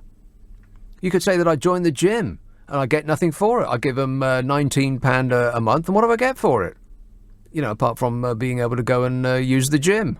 There's that. But nobody from the gym comes and gives me money. Therefore, it's just it's cash down the drain. Ugh. The benefits of being in the club amount to £1,000 per person per year. The cost of being in the club equals £143 per person per year. £1,000 is a bigger number than 143. Therefore, it's worth being in. But you can't tell people, you just can't, because they've made a decision and that's it. So, next week, there's going to be something really extraordinary happening in London. Environmental campaigners are hoping to block the streets of central London. So, you've been warned. And not just for a little bit, they're going to try and block them around the clock next week. 2,300 volunteers have signed up with Extinction Rebellion to obstruct some of London's busiest roads for at least 3 days. What? Yep. The disruption is going to be the UK element of what organisers hope is going to be an international movement to protest against environmental and ecological destruction. Unless you believe that human beings have got nothing to do with any of this and that we are a big flat disk spinning through space and nothing that we do has any effect. XR, Extinction Rebellion, which cites the civil rights movements and the suffragettes as inspiration, is backed by senior scientists and academics, including the former Archbishop of Canterbury, Rowan Williams. Claims to have 331 groups in 49 countries and 222 activists arrested worldwide for acts of non-violent civil disobedience since last autumn. 85 people were arrested in London in November, when thousands of protesters, including families and pensioners, occupied 5 bridges. You remember that, right? So this is going to go off this week. The group's demanding immediate action over environmental destruction after dire predictions that humans face an existential threat if climate change and the loss of biodiversity continues. The flora and the fauna. But the well-known expert Donald Trump says it's all a hoax, perpetrated by China, to make him use less hairspray. And what he doesn't know about alternative technologies isn't worth knowing. I know a lot about wind. Yeah, no doubt. I know a lot about wind, says the man who lies in bed watching TV for favourable news reports of himself while eating fried food out of a bucket. What he doesn't know about wind. Oh, shut up! It's so bad Melania had to move into another bedroom. Must be awful for you, Melania. I don't care. So on Monday at 11 o'clock, as in the morning, protesters in London plan to block traffic at Marble Arch, Oxford Circus, Waterloo Bridge, Parliament Square and Piccadilly Circus. this Monday at 11 in the morning. Roadblocks will continue night and day at each site, which is, they say, reminiscent of the Occupy London protest camps outside St Paul's Cathedral in 2011-2012. Wow, that seems like so long ago. So don't say you weren't warned. Just like you can't say that we weren't warned about climate change, when the waters are lapping at your nostrils and half of Africa is on the way here to escape the droughts. Participants are being warned that they will be invited to take part in non-violent civil disobedience and might be arrested by the law. And organisers have circulated legal advice to anyone planning to attend, requesting that they refrain from using drugs and alcohol during the protest and ask that they treat passers-by and the environment with respect. Always with respect. Be polite! I mean, good manners don't cost nothing, do they? No. An Extinction Rebellion spokesperson said to The Guardian, "We don't want to disrupt people, but our government's failure over the last 30 years leaves us no choice. Governments prioritise the short-term interests of the economic elites, so, to get their attention, we have to disrupt the economy." Yes, governments do that, exactly. I mean, that person is right. The trouble is that no government is going to do anything about it other than pay it lip service, because the electorate doesn't want to do anything about a danger that it can't see. We will all pretend it's not happening, boosted by those who read too much internet conspiracy nonsense and who are fed stories by fossil fuel companies. Like my friend whose demented text I read some while ago. "Oh, we're in space, we are. We can't do nothing about it." I think that was his argument, more or less.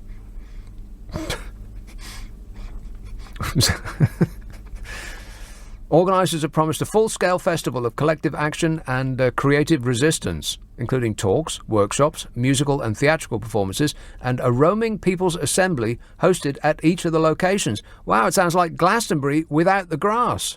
Want to score some pot? Almost 100 academics declared their support for Extinction Rebellion in a letter published in The Guardian in October, which said that when a government willfully abrogates its responsibility to protect its citizens from harm and to secure the future for generations to come, it's failed in its most essential duty of stewardship.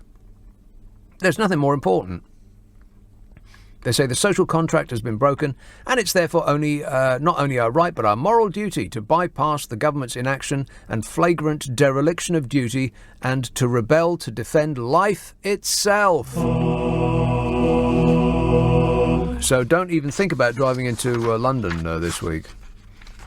Cabbies are going to be furious. Oh, God, the lights have just gone out. Well, we're trying to do our bit to save the environment as well. Every now and again the lights go out. Here's a call in San Francisco. Hello, Danielle.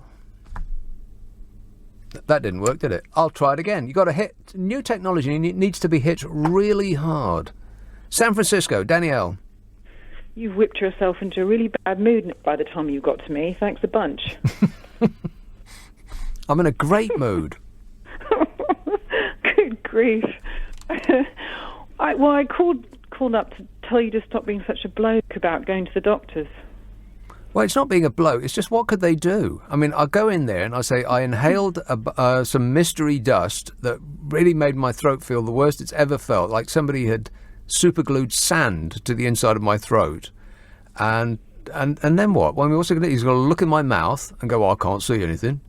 And he's going to flick my ear and tell me to go away. I can beat you. I had to go for a colonoscopy and an endoscopy this week. Well, that's nice, but we're talking about me. Well, that's my point. So if I can suffer through that and the prep beforehand, which is no joke, you can go and have your doctor look in your throat. And, you know what I do for a living, so I'm around a lot of toxic stuff. Oh, you're a fire person. You're a fire person, yeah. Now, can I ask you a question about this? An endoscopy, is that where they look at your end? No, that was a colonoscopy. That was the other end. Right. So there's a high rate of cancer in the industry, and for some reason, in the Bay Area as well, combined. So we are always screened. Yeah, especially breast cancer. And I have many co-workers that have ended up with cancer. And what, you mean there's something in the rocks? Nobody knows. If you research that, the breast cancer in Marin County especially, it's particularly bad, and they don't know why. Huh. They don't know why. So my point is, stop being such a bloke. Just go get it checked out. And, some irritant could have been sitting in your tissues that they could see that they can actually take care of. You don't joke around with that kind of stuff. Not to mention it's your livelihood, right? Yes. Well, I have thought a lot about that. If I lose my voice, what's going to happen then? Well, exactly. So there you go. So I've told you off now. Right. Well, consider me told off. But I'd have to make an appointment, and then it'd be like 3 weeks, and he's just going to say, well, there's nothing I can do about it, and send me on my way. This is exactly why I put off having a colonoscopy. At 50, they push us to have them here. And I'm 53, and I thought, I'm not doing that. I'm not doing it, because it is literally a day of hell beforehand. You have to drink this stuff, and you're basically stuck in the house because you can't leave, if you get my drift. And then you have the day of the procedure, and they put you out, so that day's gone. And that's the reason I put it off. But, I'm really glad I took care of it, and I'm not doing that ever again. So, yeah, no way. Right. So just do it. I mean, just make the appointment and go. And, who knows? If you, in 3 weeks' time, you might be feeling so much better, you won't need it and you can cancel it. Right. But that's the problem with getting an appointment with your doctor in this blooming country, is that by the time you actually get the appointment with the doctor, you're either cured or dead. Well, there you go. There's your answer. So just make the appointment. Right. Okay. Consider me told off. All right. Be safe. Thanks a lot, Daniel. She's sent me in the corner to think about what I've done. Phil tweets, I bet the climate change kids all arrived in mummy or daddy's gas-guzzling 4x4. Yes, quite possibly. But that's that kind of superior attitude that dictates that nobody ever does anything. Because no one's perfect. So you can always pick holes in anybody's lifestyle. Somebody who's trying to do good will have done bad at some point in their life. Maybe doing bad now. I mean, we all are. What we've got is a life out of balance. What we've got is Koyaanisqatsi. Groovy. Everybody should watch that film. It's my favourite film ever. Ever, ever, ever. It's a Hopi Indian word which means a life out of balance, and that's what we're living right now. It's indisputable. Koyaanisqatsi. Ask for it by name. Koyaanisqatsi. 0345 6060 973. You can text 84850. Email nick@lbc.co.uk. And if you're on Twitter, it's @LBC. Friday and Saturday night at 10. Nick Abbot, LBC. This is LBC. This is LBC with Nick Abbott. Call 0345 6060 973. Tweet @LBC. Text 84850. And I can't stand him. 0345 6060 973. Let's have a call in Watford. Hello, James. Hello, Nick. How are you? Good, thanks. Good. I would like to speak about the lady that was talking about Brexit a few moments ago.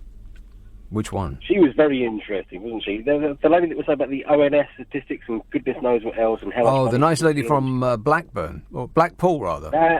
Was it Blackpool or Blackburn, something like that? Oh, now I can't be absolutely certain. Blackpool, I think. Yeah, pretty sure it's Blackpool. Anyway. Yes. The top of the bottom is, I am currently driving to Wrocław, which used to be part of Breslau in Poland. Oh, yeah.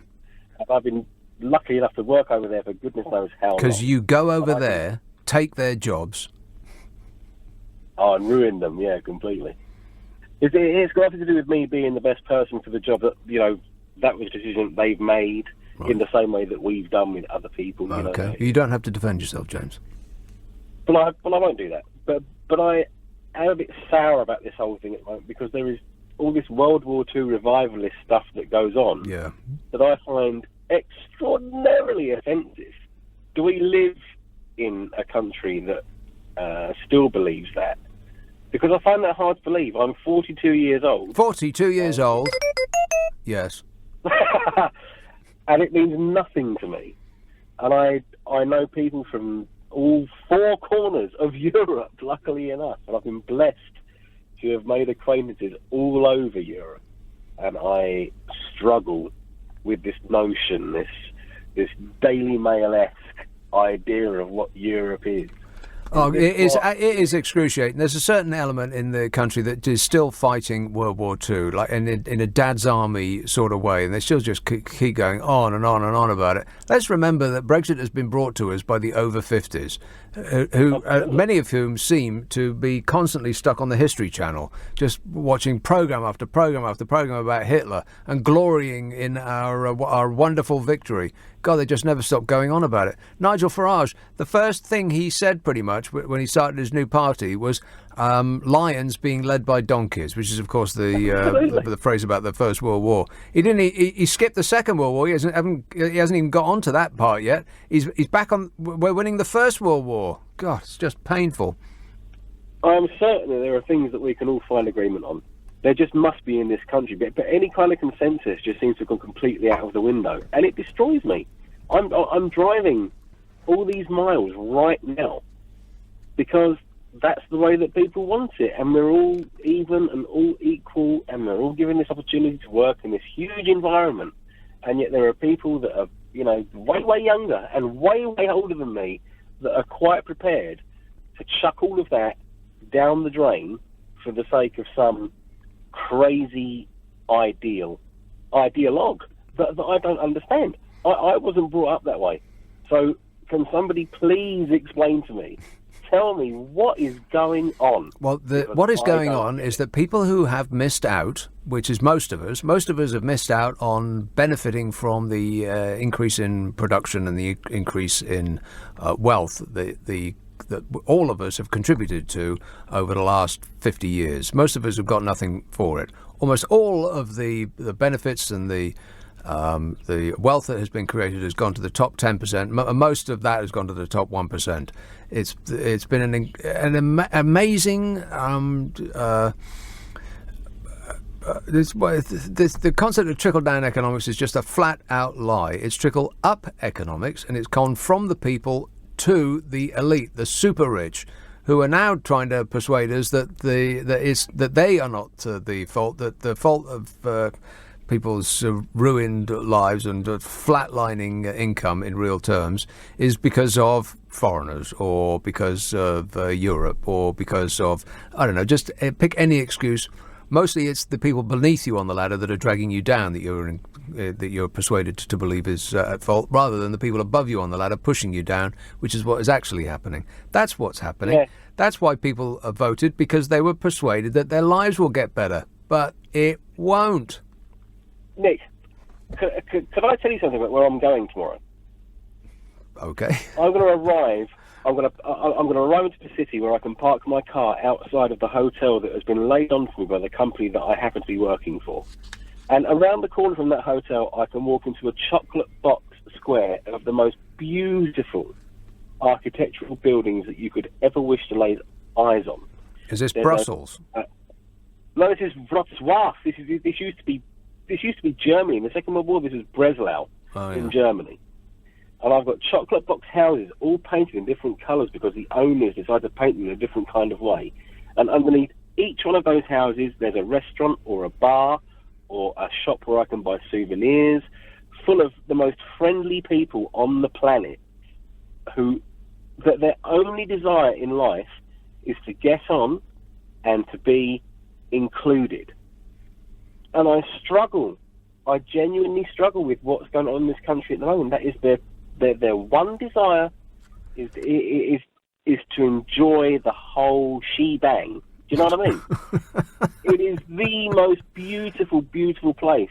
And what kills me is that I hear people that have been talking to you this evening who would never even dream of setting foot in these places. And they are stunning to the nth degree. They are the most beautiful, beautiful places full of the most beautiful, beautiful people. Yes, but can you get a decent cup of tea there? I can get a magnificent cup of tea, a magnificent cup of coffee, a good sausage, all the things that us Brits like. I can have it all. And it's cheap, and it's cheerful, but if you just get on and go along with the flow, it's all there for you. Take it. All right, okay, all right, I'm convinced. I'll see you at the airport. Thanks a lot, James. 0345 6060 973. Johnny says, OK, it costs £150 to be in and we get £1,000. Big whoop. Big whoop. Save the £150 and hope the government make more than £850 per person and we're quids in. Also, there are £1,000 in benefits like vouchers, not actual cash, says Johnny, who's making no sense at all. I should have just stopped it after big whoop. OK, so it costs £150 to be in and we get £1,000. Big whoop. That's about the most moronic thing I've heard this show so far, which is, that's a packed list, that is. Big whoop. Johnny, if you gave me £150 and I gave you back £1,000, you would take it, wouldn't you? You'd take it and run away. He says, save the £150 and hope the government make more than £850 per person and we're quids in. What does that mean? Hope. That's what people have voted for. Hope.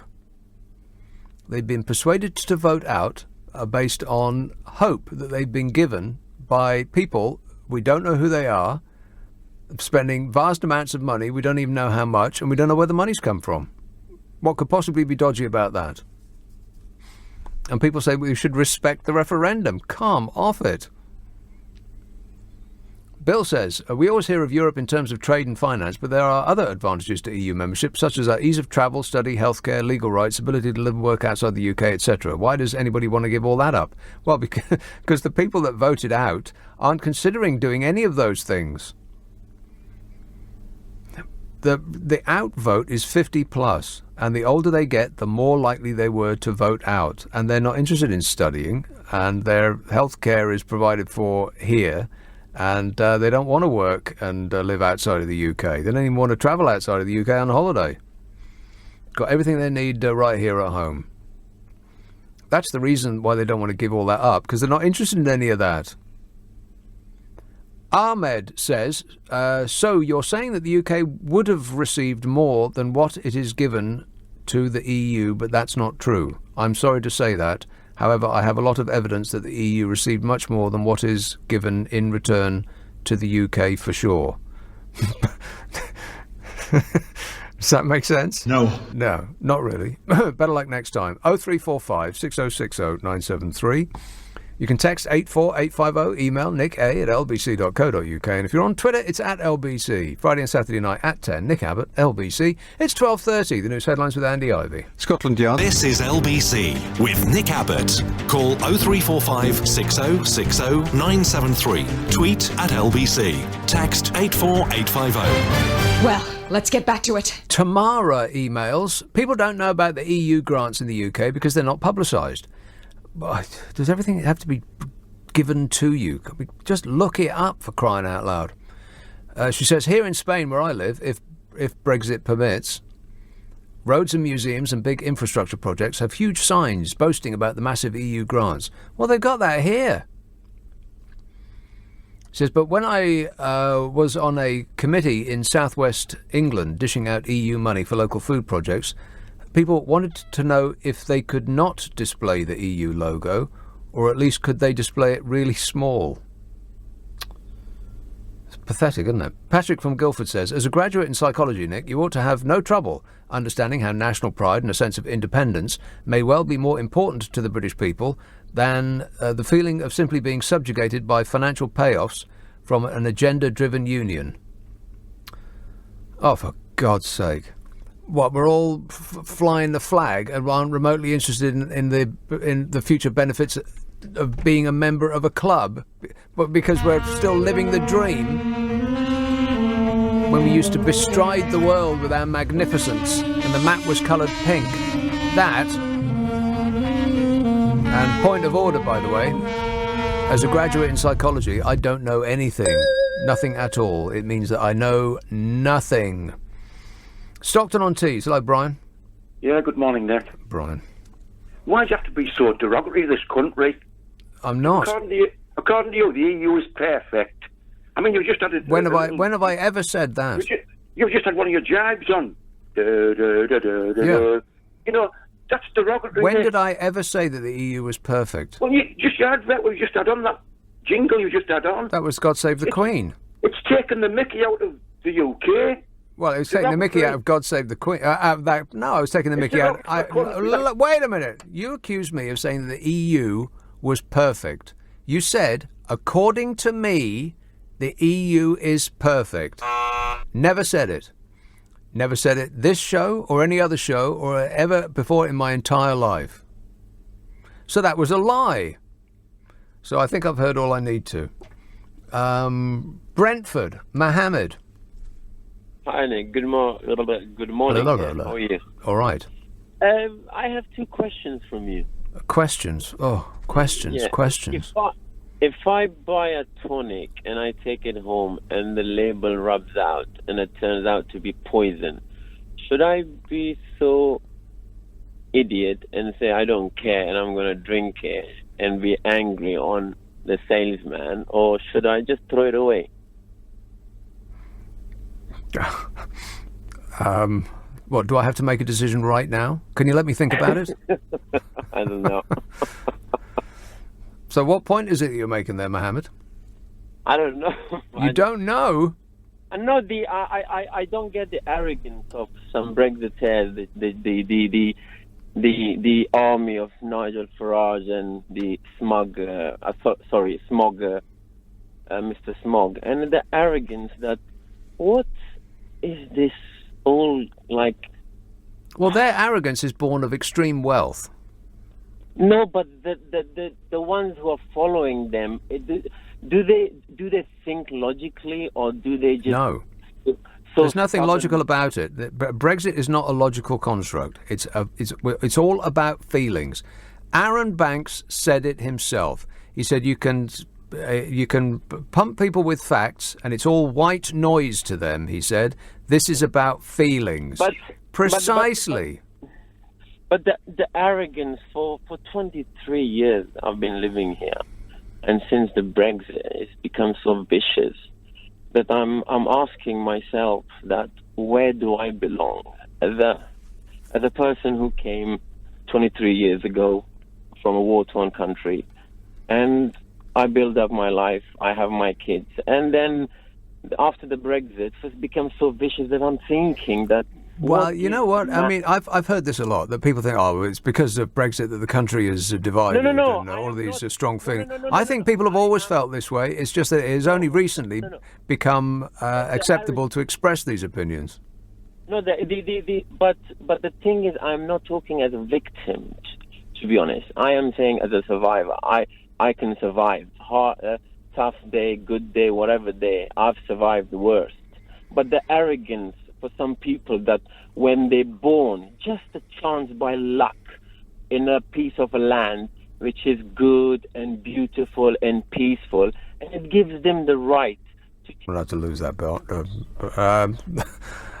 But yeah, I get it. All right, thanks a lot, man. But he forgot where he was just for a moment there. Chris says, if politicians are no longer going to take notice of a vote, then what future for this country or democracy? But you won't read this as you only accept pro-EU opinions on your show. Chris, what show are you listening to? The only opinions I get mostly are people telling me I'm a moron. You stupid idiot. Those are the opinions I get on this show. Plus, the vote was a criminal construct. We know that it was criminal. But what we don't know is the extent of its criminality. Vast amounts of money were spent spraying millions of highly targeted adverts at people, then to the point that they didn't know that they were adverts. They were disguised, didn't look like adverts.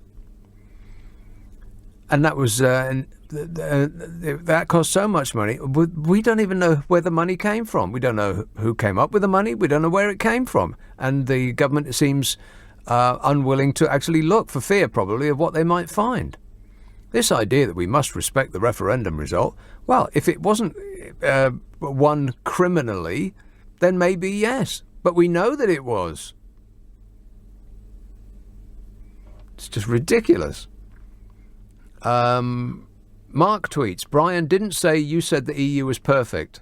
Yeah, he did. He said, according to you, the EU is perfect. That's exactly what he said. Chris says, if you see this,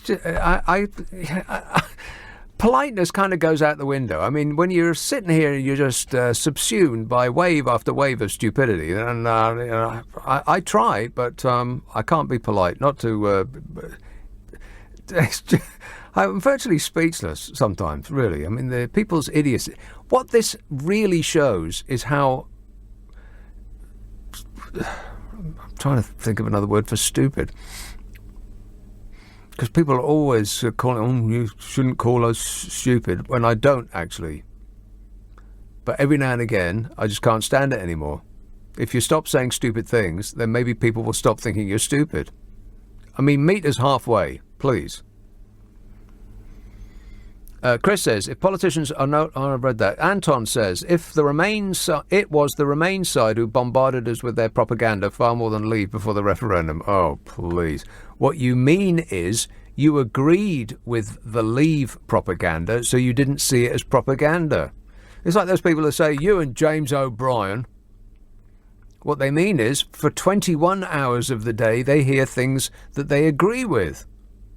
For 3 hours a day, there's a host on that says things that they don't agree with. And they throw their toys out of the pram and ring in and complain. They don't ring in and complain that Nigel Farage is biased because they agree with his bias, so it doesn't rub them up the wrong way.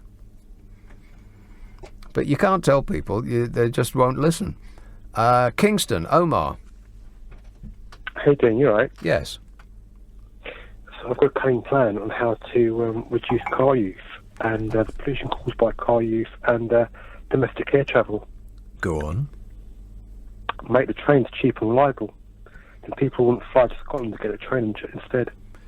Yeah, if they were cheaper and reliable and they ran all night long, then yes. Then you went up to get a plane. I mean, most people drive around. I've got friends who drive from Kingston to Uxbridge. Sitting at M25 for 2 hours a day. The train's just too unreliable to depend on to get to where I want to go to on a daily basis. So yes, and they are too expensive. We have some of the most expensive train journeys in the world in this country. You'd have to get a roller coaster to get more expensive a train journey. Problem fixed. Maybe if you became president as well, if you became prime minister, that might solve everything. All right, leave it with me. I'll think about it. Don't think about it. You have to do it. All right. Okay. All right. You've got my vote anyway. Okay. Thanks a lot, Omar. That's one. Only another 60 million to go. Thanks a lot, mate.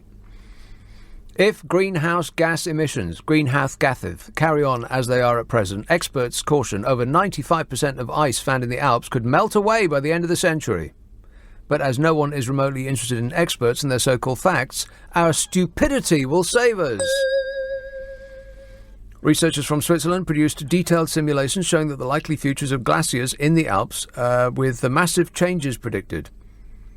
Efforts to reduce our reliance on greenhouse gases could help mitigate this loss, the researchers note, but they say that 50% of glacier volume will still be lost by 2050, regardless of emissions controls. We ain't going to do nothing about greenhouse gas emissions. We're just not. We're going to pretend that we're going to do something by signing the Paris Climate Agreement, but that obviates the need to actually do something. It's like the Mayor of London with his ULEZ charge. That ain't going to make no difference. The only people it's inconvenienced is me. My car committed suicide. Did I mention that? Stop whining. It committed suicide rather than pay the mayor's ULEZ charge, the ultra-low emissions charge. So I'm on the bus now.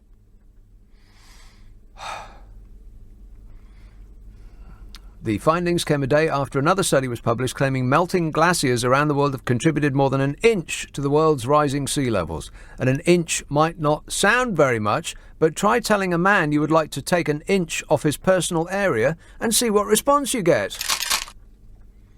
The researchers are presenting their findings at the General Assembly of the European Geosciences Union in Vienna, Austria, and all the delegates will be travelling on foot or bicycle. Just kidding, they're flying in. Oh, fabulous. But that don't make no never mind, they're making an effort. Sometimes you've got to spend a bit to get a bit back, right?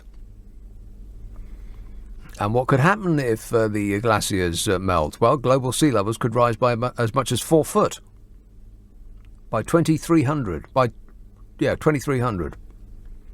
That is, even if we meet the Paris climate goals. Sea level rise threatens cities from Shanghai to London and entire nations such as the Maldives and to low-lying swathes of Florida. And that's where the Screaming Mimi has his hideous golf club that he's so proud of. So fingers crossed that tide is going to come in when he's cheating at the 18th hole and sweep him out to sea like a clapped-out tugboat. Nothing personal, Donny, but nobody wants a beached whale on the course while they're trying to sink a birdie.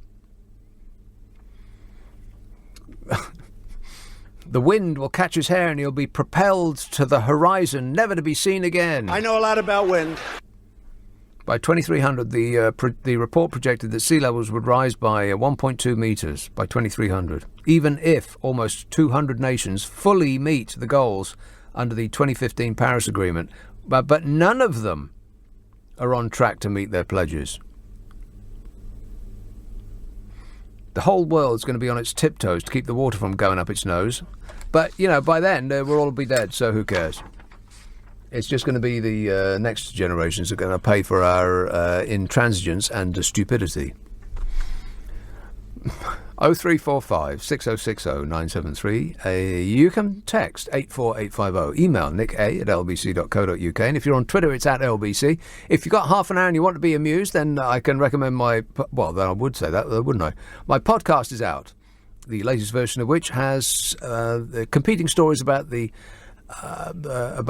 origins of Easter eggs. It has some of my favourite calls from my recent shows, some of the ones that made me laugh, and a little chit-chat about the Game of Thrones, and plenty else besides. It's called the Nick Abbot Habit. Ask for it by name at an internet near you. This is LBC with Nick Abbott. Come on, we're running late! David in Southwark says, Nick, the trouble with you Remain types is that you would rather live in a Soviet-style EU paradise. Well, the paradise sounds nice. Yeah, we paid paradise and put up a parking lot. What are you talking about? A Soviet-style EU paradise? Well, nothing Soviet-style sounds paradisical to me. So that don't make no sense for a start. And I wouldn't rather live in a Soviet-style anything. He says, I would rather live where the privileged elite prosper and the ill-educated moronic working class stay dumb and poor. And if you want to claim I'm dumb, fine, says David in Southwark. OK, you're dumb. Liverpool, hello, Mike. All right, mate. How's it going, Nick? All right, thanks. I've been listening to you quite a lot on your show, and you're a good presenter. Thanks. And you're very entertaining. But what I was going to say to you as well, the podcast, you can get it on podcast.com. Your Nick Abbott's Habit. Yeah. Well, I'm sure it's available wherever they give away podcasts. Podcast.com. I'll have to look it up. Yeah. I listened to the last one. It was a bad conversation you had with somebody about something kind of anyway. That was the highlight, by the way. A conversation I had with someone about something. Yeah. I'm glad you brought that up. Yeah, I forgot what it was. It was funny, whatever. Yeah, it was. Well, there you go. Thanks very much. But the thing was, I want to take exception to a guy who phoned earlier on. I think his name was Mark from Sevenoaks. Yeah. And he said, right, if you draw a map on England and Scotland, Scotland to remain. Yeah. Right. England from Liverpool to the Wash or leave, but they're not. No, Liverpool, 58% wanted to remain. Exactly right. You got Leeds, Liverpool, Newcastle, and Manchester. Yeah. All voted to remain. The cities want to remain. It's the people outside the cities where the elderly go to eke away the rest of their lives. They want to leave. Well, exactly as well. And also, there was a thing in it. There was a graphic in tabloids in the last Sunday newspaper, and it was bubbles or something, and every bubble was going down, getting bigger. Bubbles. Saying yeah, it was like a graphic basically saying the younger the population, the more likely they are to vote less Tory. So the people at the top in the politics are going to come down by the younger vote. Do you know? And most people who are going to vote now or vote Remain. Yes, after 50, below 50, most people voted to remain in the EU. Over 50, and increasingly the older that you get, you are more likely to vote to leave the EU. Is that what you're saying? Yeah, so really, what basically they're trying to do is trying to basically kick the can into the grass, so that it'll never ever get to the situation where we can vote again. Well, do you mean a referendum again? Well, I hope so. Yeah. Because we need to have another vote. Because the kids haven't had a chance to vote. Well, they did have a chance to vote, apart from the ones that were too young to vote at the time. And, of course, their opinions should be taken into consideration because they're going to be living with the consequences the longest.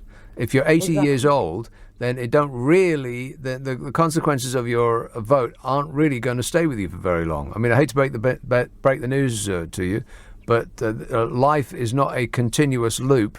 It's a oh, God, what's the word?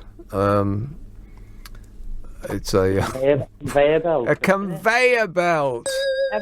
Everyone's gonna slip off. You're gonna fall off the end eventually. Yeah. Oh God, the lights have gone out in the studio and in my own mind as well. You have to just wave your arms around, don't you mean? Waving my arms around like I just don't care, like I'm doing the disco dancing.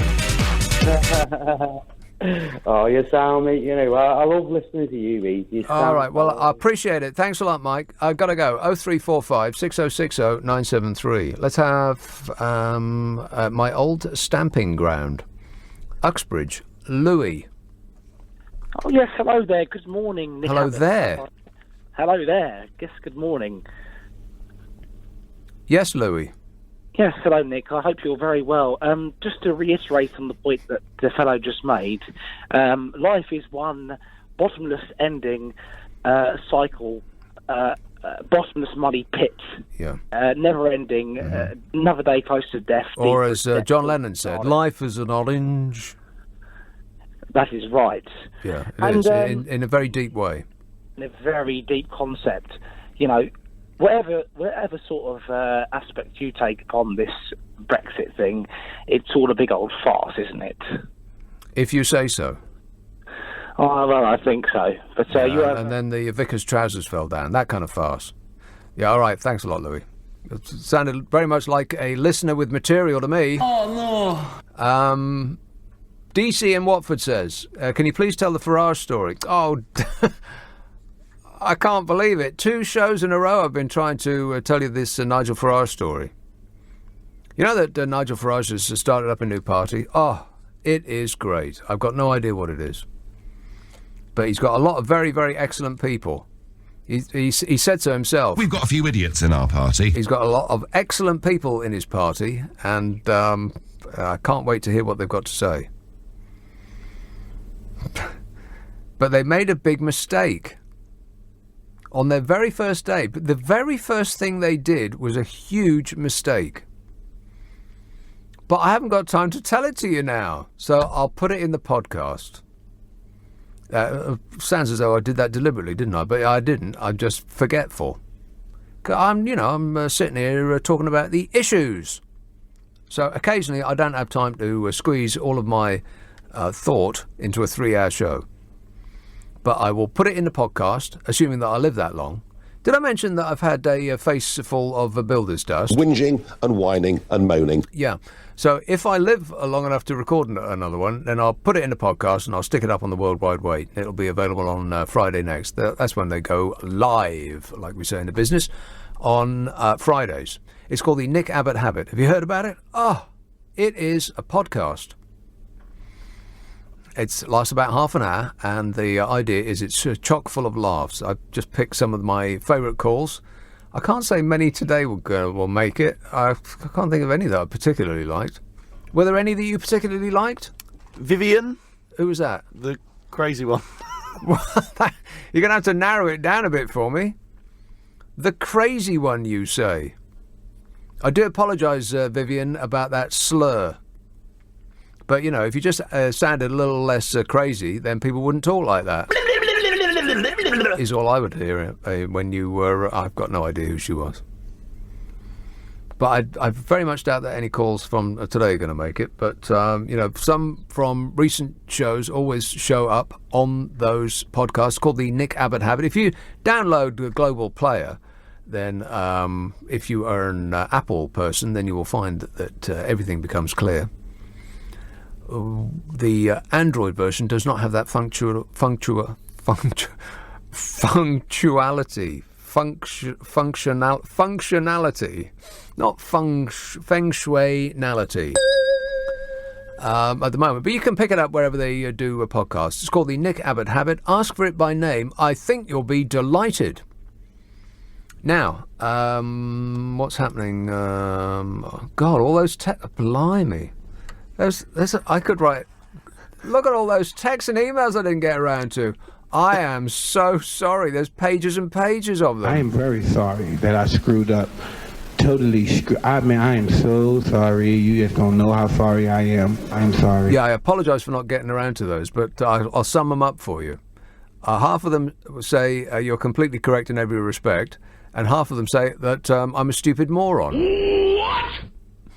So now I don't need to read them. Coming up at 5 o'clock, Steve Allen will set you straight, but right now it's Matt Stadler. Nick, who is that man? I've always wondered who says, I'm so sorry. It's the boxer who bit somebody's ear. What's his name? Mike Tyson. It's Mike Tyson. Is it really? Yes, I'm so sorry. I'm really sorry about that. Yeah, I could beat Mike Tyson. He's not so tough. That has made my morning. But I've got to ask you this. Have you heard? What? In the next 12 years, 1 out of 3 American workers is at risk of losing their jobs to new technologies. What? Robots? Affirmative. Do you think that a universal basic income, Nick, is the answer? Yes, I do. Thank you, and good night to you, and good morning to my listeners, and a very warm welcome. Is a universal basic income right for us in the UK, as well as for Americans in America? Yes.